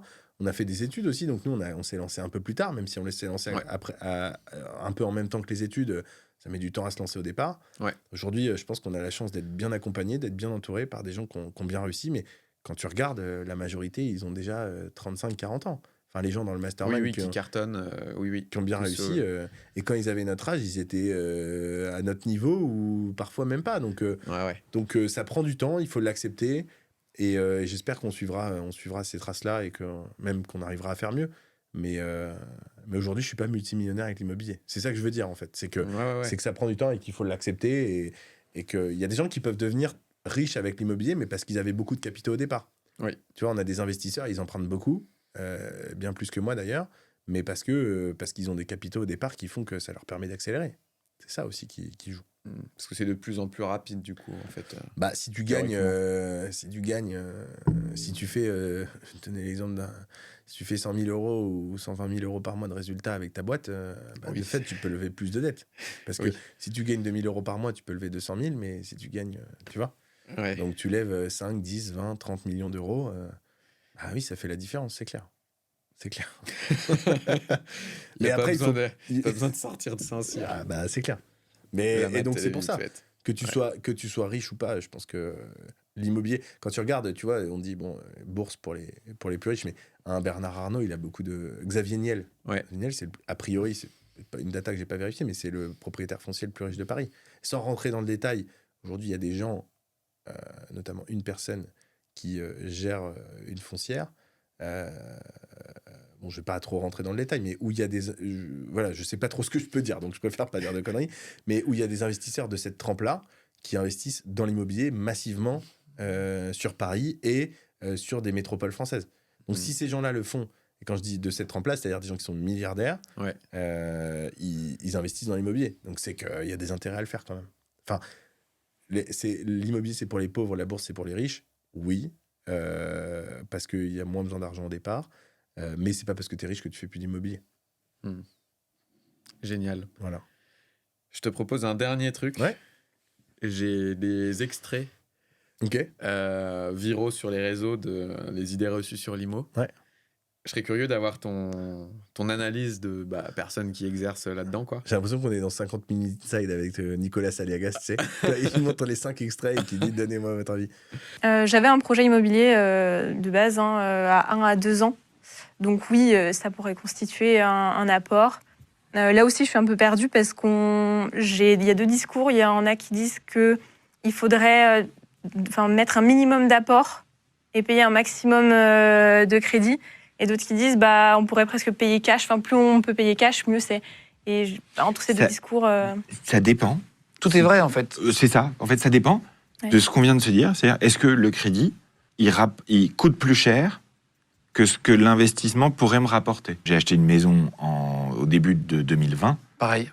Et les taux étaient extrêmement bas. Donc moi, j'ai un crédit immobilier à 1%. Ou je serais pas banquier. 1,05, tu vois, peut-être. Et donc, j'ai la chance d'avoir un crédit immobilier. Ce crédit-là... T'as pas intérêt à le rembourser? J'ai aucun intérêt à le rembourser par anticipation, jamais.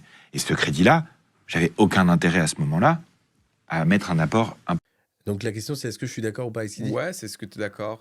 Oui, il a raison. C'est ce qu'on disait tout à l'heure. C'est que, en effet, si tu as des taux de crédit à 8-9% et que tu as un rendement à 8%, pareil, il n'y a pas besoin d'avoir fait Saint-Cyr pour comprendre qu'il n'y a pas d'intérêt à emprunter. Donc voilà. Après, là où je tempérerais un petit peu, c'est de dire que là, il parle d'un crédit à 1%, donc l'image est évidente, mais même jusqu'à 4-5%, ce qui a été le cas il n'y a pas si longtemps que ça, ça valait encore le coup de faire un crédit. Donc voilà. Et après, il y a un autre truc, c'est qu'on parle d'investissement immobilier, mais si tu n'as pas le cash aussi, à un moment donné, si tu veux investir pour ta résidence principale, par exemple, ça peut être une solution.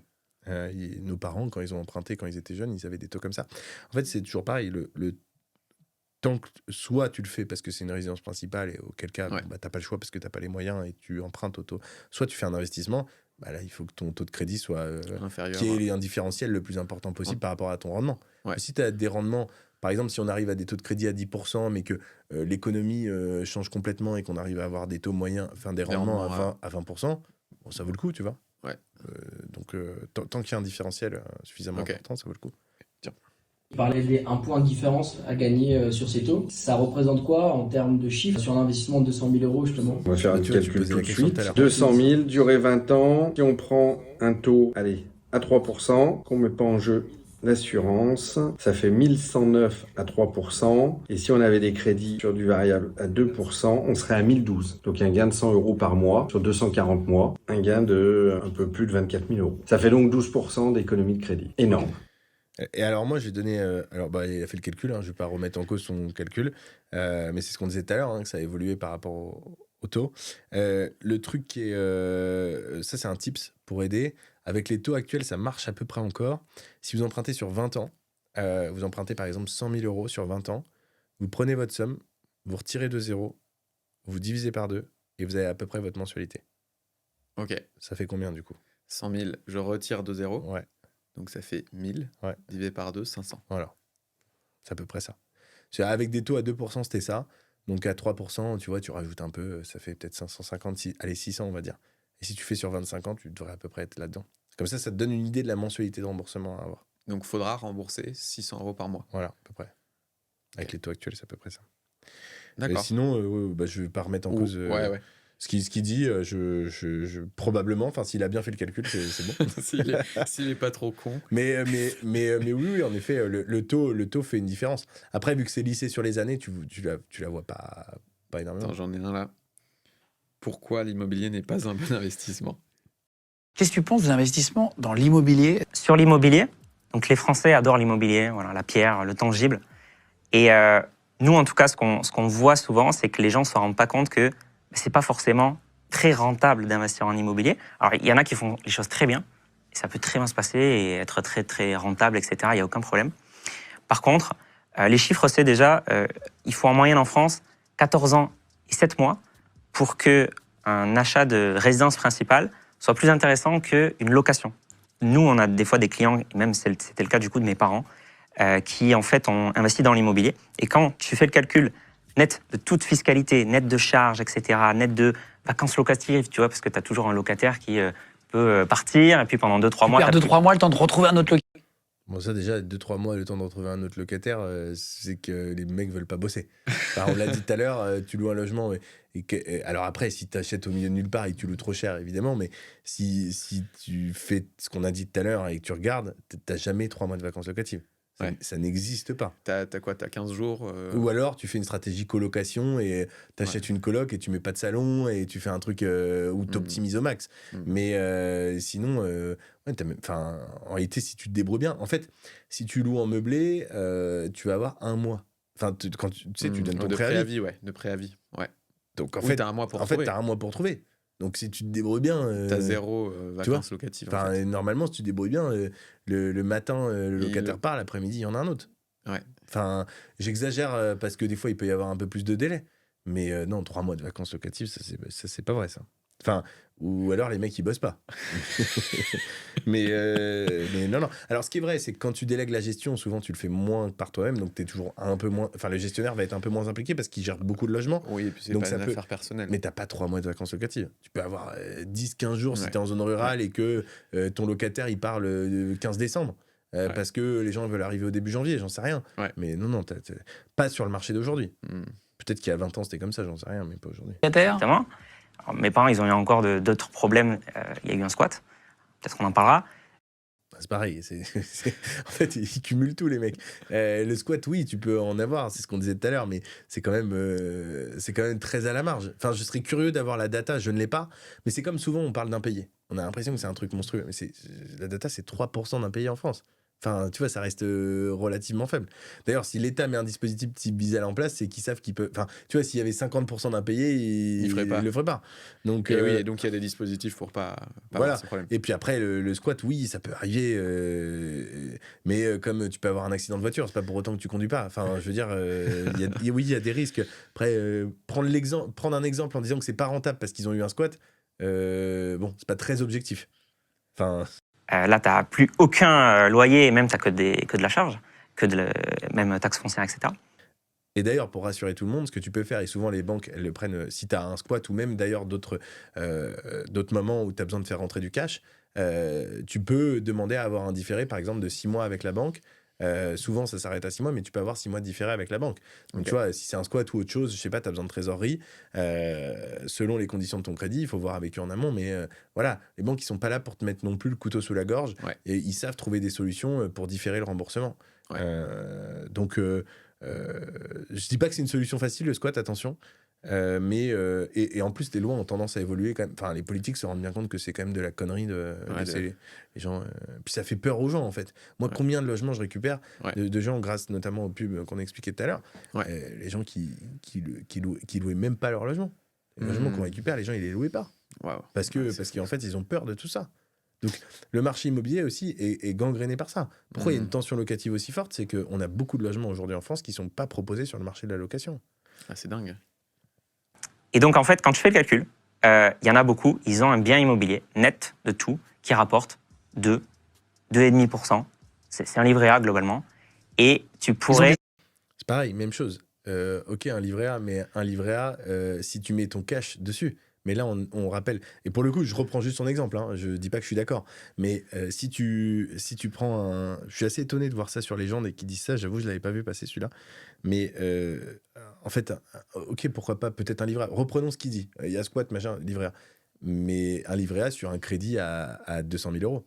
Donc en fait, c'est toujours plus que toi si tu mettais tes 50 euros par mois sur. Parce qu'on part du postulat que tu n'as pas de. Ouais. C'est pas comme si tu avais 200 000 que tu mettais cash. Là, comme je disais tout à l'heure. Que ton apport, c'était peut-être 10 000 ou 20 000. Si tu as 200 000 cash tout à l'heure, c'est ce qu'on disait, et que tu veux l'investir et que tu veux pas faire de crédit, en effet, la bourse sera très certainement plus intéressante. Ouais. Peut-être pas dans 100% des cas, mais là, on a un levier qui est le crédit. Ouais. Ah, peut-être que dans ton exemple, il a un livret A. Bon, d'accord, peut-être. Parce que tu as eu un squat, parce qu'il a 3 mois de vacances locatives vu que personne ne s'occupe de leurs biens. J'en sais rien. Parce que 3 mois de vacances locatives, du coup, ce qu'il disait, c'est à chaque changement de locataire. Donc, ça veut dire quoi? Tous les ans? Enfin, parce que, ok, peut-être à chaque changement de locataire, mais si ton locataire, il reste 5 ans, sur 10 ans, ça fait 6 mois, ce qui est déjà énorme. Ouais. Mais bon, 3 mois, il faut... Bon. Ouais. Enfin, je sais pas, toi, quand tu quittes un logement, en général, le locataire, il est là direct après, ou enfin, t'as peut-être pas fait gaffe, mais. Bah, moi, ils me disent, celui d'avant par telle date, tu peux le prendre telle date. Ouais, et voilà. Quoi. Et tu l'as pris le lendemain? Oui, je le prends dès que je peux. Voilà. Ou alors, il y a eu Noël et je l'ai pris 10 jours après. Et Ouais. encore, ils m'ont dit, tu le prends telle date. Et j'ai fait, Tu prends telle date? oui. Oui, ou alors tu le prends 10 jours après, mais par contre, tu payes à partir de telle date. Ou, non, bah, moi, c'est plus. Nous, on va le louer à partir de telle date. Ouais. Et si tu dis, je le prendrai 10 jours après, il fait, en fait, on a 40 c'est ça. candidatures. Donc, donc, c'est pas toi qui fais la loi, mon pote. Nous, on a des logements, des fois, notamment pour les logements étudiants, où tu as les gens où leurs enfants sont étudiants pour la première année et qui te disent, et qu'on dit, le locataire part fin juin, c'est à louer à partir de début juillet. Ah bah oui, mais nous, il commence en septembre. Bah, c'est pas grave, ça sera quelqu'un d'autre. Parce qu'il y a des gens, il y a des gens aujourd'hui qui payent 2 mois d'été alors qu'ils sont pas là. Mais parce qu'il y a une tension locative. Ouais. Je dis pas que c'est une bonne chose, hein, mais bon, c'est pas moi qui l'organise, ce truc-là, tu vois. Donc, emmerdes en plus. Ils ont des emmerdes et ils y passent beaucoup de temps. Et il y a... Même chose que ce qu'on disait tout à l'heure. Ce qui est bien sur cette vidéo, c'est que ça reflète notre discours d'aujourd'hui. Oui, il y a des emmerdes, on disait tout à l'heure, c'est une partie entrepreneuriale, mais et j'en ai parlé tout à l'heure, je l'ai dit, j'ai pas caché le truc, mais par contre, si tu délègues, globalement, t'en entends quasiment plus parler. Si t'as un bon gestionnaire, c'est toujours pareil. Ouais. Mais bon, ça, après, c'est facile. C'est facile. Vous allez voir les avis Google, vous essayez de voir pour vous faire recommander quelqu'un qui bosse bien. Voilà, c'est comme tout. Si tu travailles avec quelqu'un nul... Moi, j'ai eu un mauvais gestionnaire. Hein. Je sais ce que c'est. Hein. C'est encore pire que pas avoir de gestionnaire. Ah oui? Bah oui, c'est infernal. Mais si t'as un bon gestionnaire, ça se passe bien. Mais voilà, j'ai choisi un mauvais gestionnaire parce que j'avais 20 ans, parce que j'y connaissais rien, parce que... Voilà, et après, il faut faire confiance aux gens. Et il ne faut pas hésiter aussi à payer un peu, des fois. Au lieu d'aller chercher toujours le moins cher, quand on investit dans l'immobilier, c'est pas con de... Tu payes plus cher le moins cher, des fois, quoi. Ouais, voilà, c'est ça, exactement. Enfin, quand on met vraiment de l'argent sur la table, c'est quand même pas con d'avoir un service de qualité. Une classe d'actifs que j'affectionne particulièrement, c'est la pierre papier, SCPI. Tu peux attendre sur les SCPI Du coup, j'imagine que ça doit être un conseiller en gestion de patrimoine pour dire ce genre de truc. Il fait quoi, ce monsieur? Je sais pas. Ok. Bon. Les SCPI, c'est pas nul. Bon, déjà, souvent, quand tu détruis une classe d'actifs, c'est quand même rarement bon signe. Quand tu dis, ah non, ça c'est vraiment pas bien, bon. C'est comme les mecs en marketing qui disent, bon bref, c'est trop niche, mais... T'allais dire quoi? Bah tu sais, dans le mec en marketing qui te disent, il y a cette technique qui est la meilleure, c'est ça. Celle-là, c'est fini. C'est ça. Et 3 jours après, c'est une autre. Et en fait, D'ailleurs, tu remarqueras qu'on a été très généraliste sur l'immobilier. Et quand tu m'as dit, est-ce que c'est pour les pauvres ou les riches, je t'ai pas dit la bourse, c'est de la merde. Toute classe d'actifs est intéressante. Enfin, tu vois, là, je vois des figurines, j'en sais rien. En fait, il faut être à l'aise avec ce que tu fais. Je dis juste qu'en termes de création de valeur, si tu pars de zéro, l'immobilier, aujourd'hui, tu peux faire appel à un taux de... tu peux utiliser un crédit, et donc c'est ce qui fait toute la différence. Là, les SCPI... Déjà, ce qu'il faut savoir, c'est qu'en général, le crédit SCPI est un crédit qui n'est pas toujours, et la plupart du temps n'est pas. Alors, je suis pas un spécialiste de la SCPI, mais il y en a qui me corrigeront avec grand plaisir si je dis des bêtises, mais est un crédit qui est affilié à un crédit conso et pas un crédit immobilier. Donc, tu payes plus cher. En général, c'est 1 point, voire même un peu plus.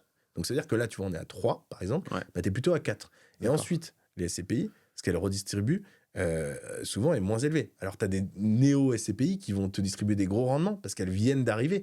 Mais quand tu regardes les historiques, elles distribuent des rendements qui sont souvent entre 4 et 6% maximum. Certaines vont jusqu'à 7-8. Donc, ça correspond un peu à ce qu'on se disait. Nous, on parlait de rendement brut. Tu peux avoir le rendement net, mais tu as aussi la valorisation des parts. Et après, tu as autre chose, c'est que les SCPI, là où il faut faire gaffe, c'est que tu gères pas ton patrimoine. Donc, en fait, si le mec qui gère ton truc, il fait de la merde, tu veux que je te donne une histoire pour corroborer ça? J'en ai quand même quelques-unes. Et après, je vais éviter de trop parler non plus, mais tu couperas si c'est pas intéressant. Mais j'étais avec, je sais pas, non, il écoutera jamais cette vidéo. J'étais avec un conseiller en gestion de patrimoine. Et il me dit, et tu vois, les mecs, ils ont quand même, c'est pas le cas de tous les conseillers en gestion de patrimoine, mais quand même aucune pitié. Il me dit en rigolant, il me dit, Amaury, je fais investir une dame 500 000 € sur une SCPI. Elle a investi cash. La dame lui a dit, dans 10 ans ou 15 ans, je sais plus, je veux... Ce qu'il faut savoir, c'est que, tout comme le Pinel, les résidences-services, ou même les SCPI, alors les SCPI, c'est moins vrai, mais les vendeurs de ces structures-là, souvent, sont grassement rémunérés, et on ne sait jamais, d'ailleurs, combien ils sont rémunérés. À la différence, tu vois, de boîtes comme nous, nous, sur la fiche que je te donnerai, et les gens peuvent regarder en commentaire, que je t'aurais filé pour faire un exemple, celle dont on parlait tout à l'heure, tout ce qu'on gagne, c'est noté sur la fiche. Donc, on est transparent. Ces gens-là, souvent, ils sont rémunérés, ça dépend, mais entre... Alors, la SCPI, je ne sais pas exactement, mais sur le Pinel et compagnie, c'est entre 5 et 10%. Hein. Donc, tu vois, ils sont bien rémunérés juste pour derrière leur ordinateur, ils vendent le truc en disant achetez sur ce truc-là. Tu vois. Ils ne se déplacent pas, ils ne s'occupent pas de gérer le projet, etc. Machin. Donc, ils sont quand même grassement rémunérés. Et c'est d'ailleurs pour ça que ces projets-là sont souvent pas très intéressants. C'est qu'en fait, il y a trop de gens qui... Il y a trop d'intermédiaires. Le projet, il n'est pas nul en soi. C'est juste qu'il y a trop d'intermédiaires et donc, in fine, ça coûte cher. Et donc, sur la partie SCPI, elle a émis 500 000. La SCPI s'est dévalorisée parce que souvent, c'est des SCPI avec des classes d'actifs. Nous, on a parlé aujourd'hui, dans l'investissement immobilier, on a parlé parce que que de l'habitation. Mais tu as plusieurs classes d'actifs. Tu as le bureau, tu as le commerce, tu as l'entrepôt, tu as les locaux d'activité, tu as l'habitation. Et puis après, tu as plein de métiers dans l'immobilier. Tu le disais, tu peux être marchand de biens, tu peux être aménageur, donc ceux qui font les lotissements, tu peux être promoteur, tu peux être investisseur. Donc il y a plein de choses à faire. Et en fait, nous, on a réduit ça à l'habitation parce que c'est ce qui est classique pour tout le monde. Et c'est d'ailleurs nous ce qu'on recommande en termes de résilience dans le cadre d'un actif. Mais tu vois, ces SCPI, elles ont fait quoi? Pour beaucoup, elles ont focalisé. Et c'est normal parce que quand tu achètes des milliards et des milliards d'euros, tu peux pas avoir un locataire... Enfin, c'est compliqué d'avoir des locataires qui payent 400 balles de loyer. Tu vois ce que je veux dire? Sinon, tu en as des milliers à gérer. C'est compliqué à gérer. Donc, il te faut des gros... Donc, en fait, tu vas acheter des gros actifs de bureau. Sauf que tu les connais comme moi, ceux qui sont à la Défense. C'est tes potes, c'est mes potes. Et ils ont fait des écoles comme nous. Et donc, qu'est-ce qu'ils font aujourd'hui? Ils sont en télétravail. Donc, les tours à la Défense, elles se vident. Mais quand je parle de la Défense, il n'y a pas que la Défense. Il y a plein de bureaux qui se vident. Donc là, SCPI, c'est pas compliqué. En l'espace de 3-4 ans, elle a fait une valorisation de moins 50%. Donc la dame, elle avait 500 000 € dessus. Aujourd'hui, ça vaut 250 000. Et il y en a plein des exemples comme ça. Et ça, on peut les retrouver sur Internet. Ce que je dis, vous pouvez regarder. Je dis pas que toutes les SCPI sont nulles. Je dis pas que... mais recommander de la SCPI en disant le rendement est bien plus intéressant... Je dis pas que c'est nul la SCPI, je dis juste que si vous y allez, il faut pas y aller dans une perspective de rendement, certainement pas, et d'une perspective où on veut vraiment pas s'en occuper, et regardez bien ce qui vous est proposé, et attention à pas se faire happer aussi que par des nouvelles SCPI qui viennent d'ouvrir il y a 5 ans, parce que de fait elles ont des bons rendements vu qu'elles sont nouvelles, donc elles sont sur des classes d'actifs, mais les SCPI qui ont 30-40 ans, quand elles ont fait un focus sur des bureaux, les bureaux il y a 30-40 ans c'était probablement la mode et c'était une très bonne idée. Aujourd'hui, c'est bien différent. Et donc, attention à cette monoclasse d'actifs sur ces sujets-là. Et les SCPI, elles ont des mouvements qui sont très compliqués. Parce que vous, quand vous avez votre maison à 200 000 €, ça se revend assez vite, il y a du marché. Mais quand vous avez une tour à 1 milliard à la Défense, c'est pas pareil. Ça se revend pas de la même manière. Les acteurs sont pas les mêmes en face. Mais vous, quand vous vendez votre maison à 200 000 €, elle peut correspondre, c'est pas que pour l'investissement locatif. Il peut y avoir une personne qui l'achète pour sa résidence principale. Alors que quand c'est une tour à la Défense, c'est que de l'investissement. Et c'est que des gros faiseurs qui se positionnent. Donc, c'est différent. Donc, regardez l'évolution des SCPI sur ces dernières années. D'ailleurs, et je vais terminer là-dessus, je crois que la vidéo est terminée, mais Warren Buffett, c'est pas moi qui l'ai dit, un mec de la bourse. Dès que en 2022, je crois qu'il a dit... de la bourse. Comment? Le plus gros investisseur, quoi. Eh ben, Warren Buffett a dit que le plus gros le plus gros risque de crise économique systémique, il a dit ça en 2022, je crois, 2023, vous pourrez vérifier, c'est l'investissement dans l'immobilier d'entreprise. Parce que l'évolution de ces classes d'actifs actuellement est pas bon. Et de nouveau, c'est pour ça que nous, on est plutôt sur du résidentiel. Ça comporte des problèmes d'investir dans du résidentiel. C'est pas que simple, on l'a dit tout à l'heure, des sujets de squat, etc., qui peuvent être problématiques. Mais l'actif résidentiel a une résilience très importante puisqu'il correspond à un besoin Il y primaire. en aura toujours besoin. J'ai du mal à imaginer une vie, c'est possible, hein, mais une vie où on vit dans des capsules, tu vois. Aujourd'hui, on a besoin d'avoir un logement. À l'inverse, un bureau, des commerces, il y a une digitalisation quand même de plus en plus forte. Il y a 2 ans, j'avais un pote qui était aux États-Unis, il me disait que 50% de la population américaine avait Amazon. Donc, je dis pas que les commerces vont disparaître, mais il y aura peut-être une évolution des classes d'actifs. Tout comme les bureaux vont pas disparaître. 5% net à peu près. Mais curieux de découvrir les SCPI qui distribuent du 5% net post-crédit en tout cas. Hop là, pardon. Oh, putain. Oh, t'inquiète. Tu vois, il me fait tomber la tablette. T'es énervé là. Non, mais celle-là, non, je suis pas énervé, mais c'est juste qu'il faut essayer d'être objectif quand on propose. Moi, je dis pas que les SCPI sont pas bien, je dis juste que, voilà, regardez la data et tout comme je disais tout à l'heure, l'investissement immobilier, il faut. En fait, le problème, c'est qu'on a tendance à lisser un discours dans la perspective d'avoir un sujet commercial. C'est les gens de business. Donc, j'imagine que le mec, il a payé pour passer. Il a voulu. Mais du coup, il occulte plein de choses. Et c'est dommage parce qu'il fait un comparatif à 5% net sur une SCPI en disant que, voilà, comme si toutes les SCPI distribuaient du 5% net et que c'était hyper rentable de le faire. Et de l'autre côté, il dit qu'investir dans l'immobilier classique, c'est une mauvaise idée. Et il te prend un exemple où il y a eu un squat. Tu vois, ça. Mais les choses au même niveau, tu vois. Parce que... Après, là, on regarde un short. On ne sait pas tout le discours autour, mais c'est vrai qu'en prenant que cet extrait, on peut l'imaginer. Hein. On peut l'imaginer. Non, mais c'est pas méchant. Moi, je serais curieux de discuter avec lui dans le détail. Mais de nouveau, la SCPI, c'est pas mauvais. Ça correspond à des choix. Moi, on reprenait l'exemple du persona tout à l'heure parce que c'est peut-être des gens jeunes qui vont nous regarder. Une bonne manière de s'enrichir, c'est celle-là. On l'a dit, ça comporte des risques. Mais le jeu en vaut a priori la chandelle quand même. Trop cool. Voilà. Bah, merci Amaury. Bah, merci à toi. Merci pour toute cette valeur. En vrai, il y a masse de pépites. Hein. J'espère. J'essaie d'aider un maximum, tu vois. Avant t'étais un peu... Enfin, moi, j'étais un peu... J'ai jamais été mais un petit peu quand même dans la rétention d'infos, etc. Aujourd'hui, je me dis, de toute façon, au mieux, ça aidera des gens qui veulent le faire par eux-mêmes.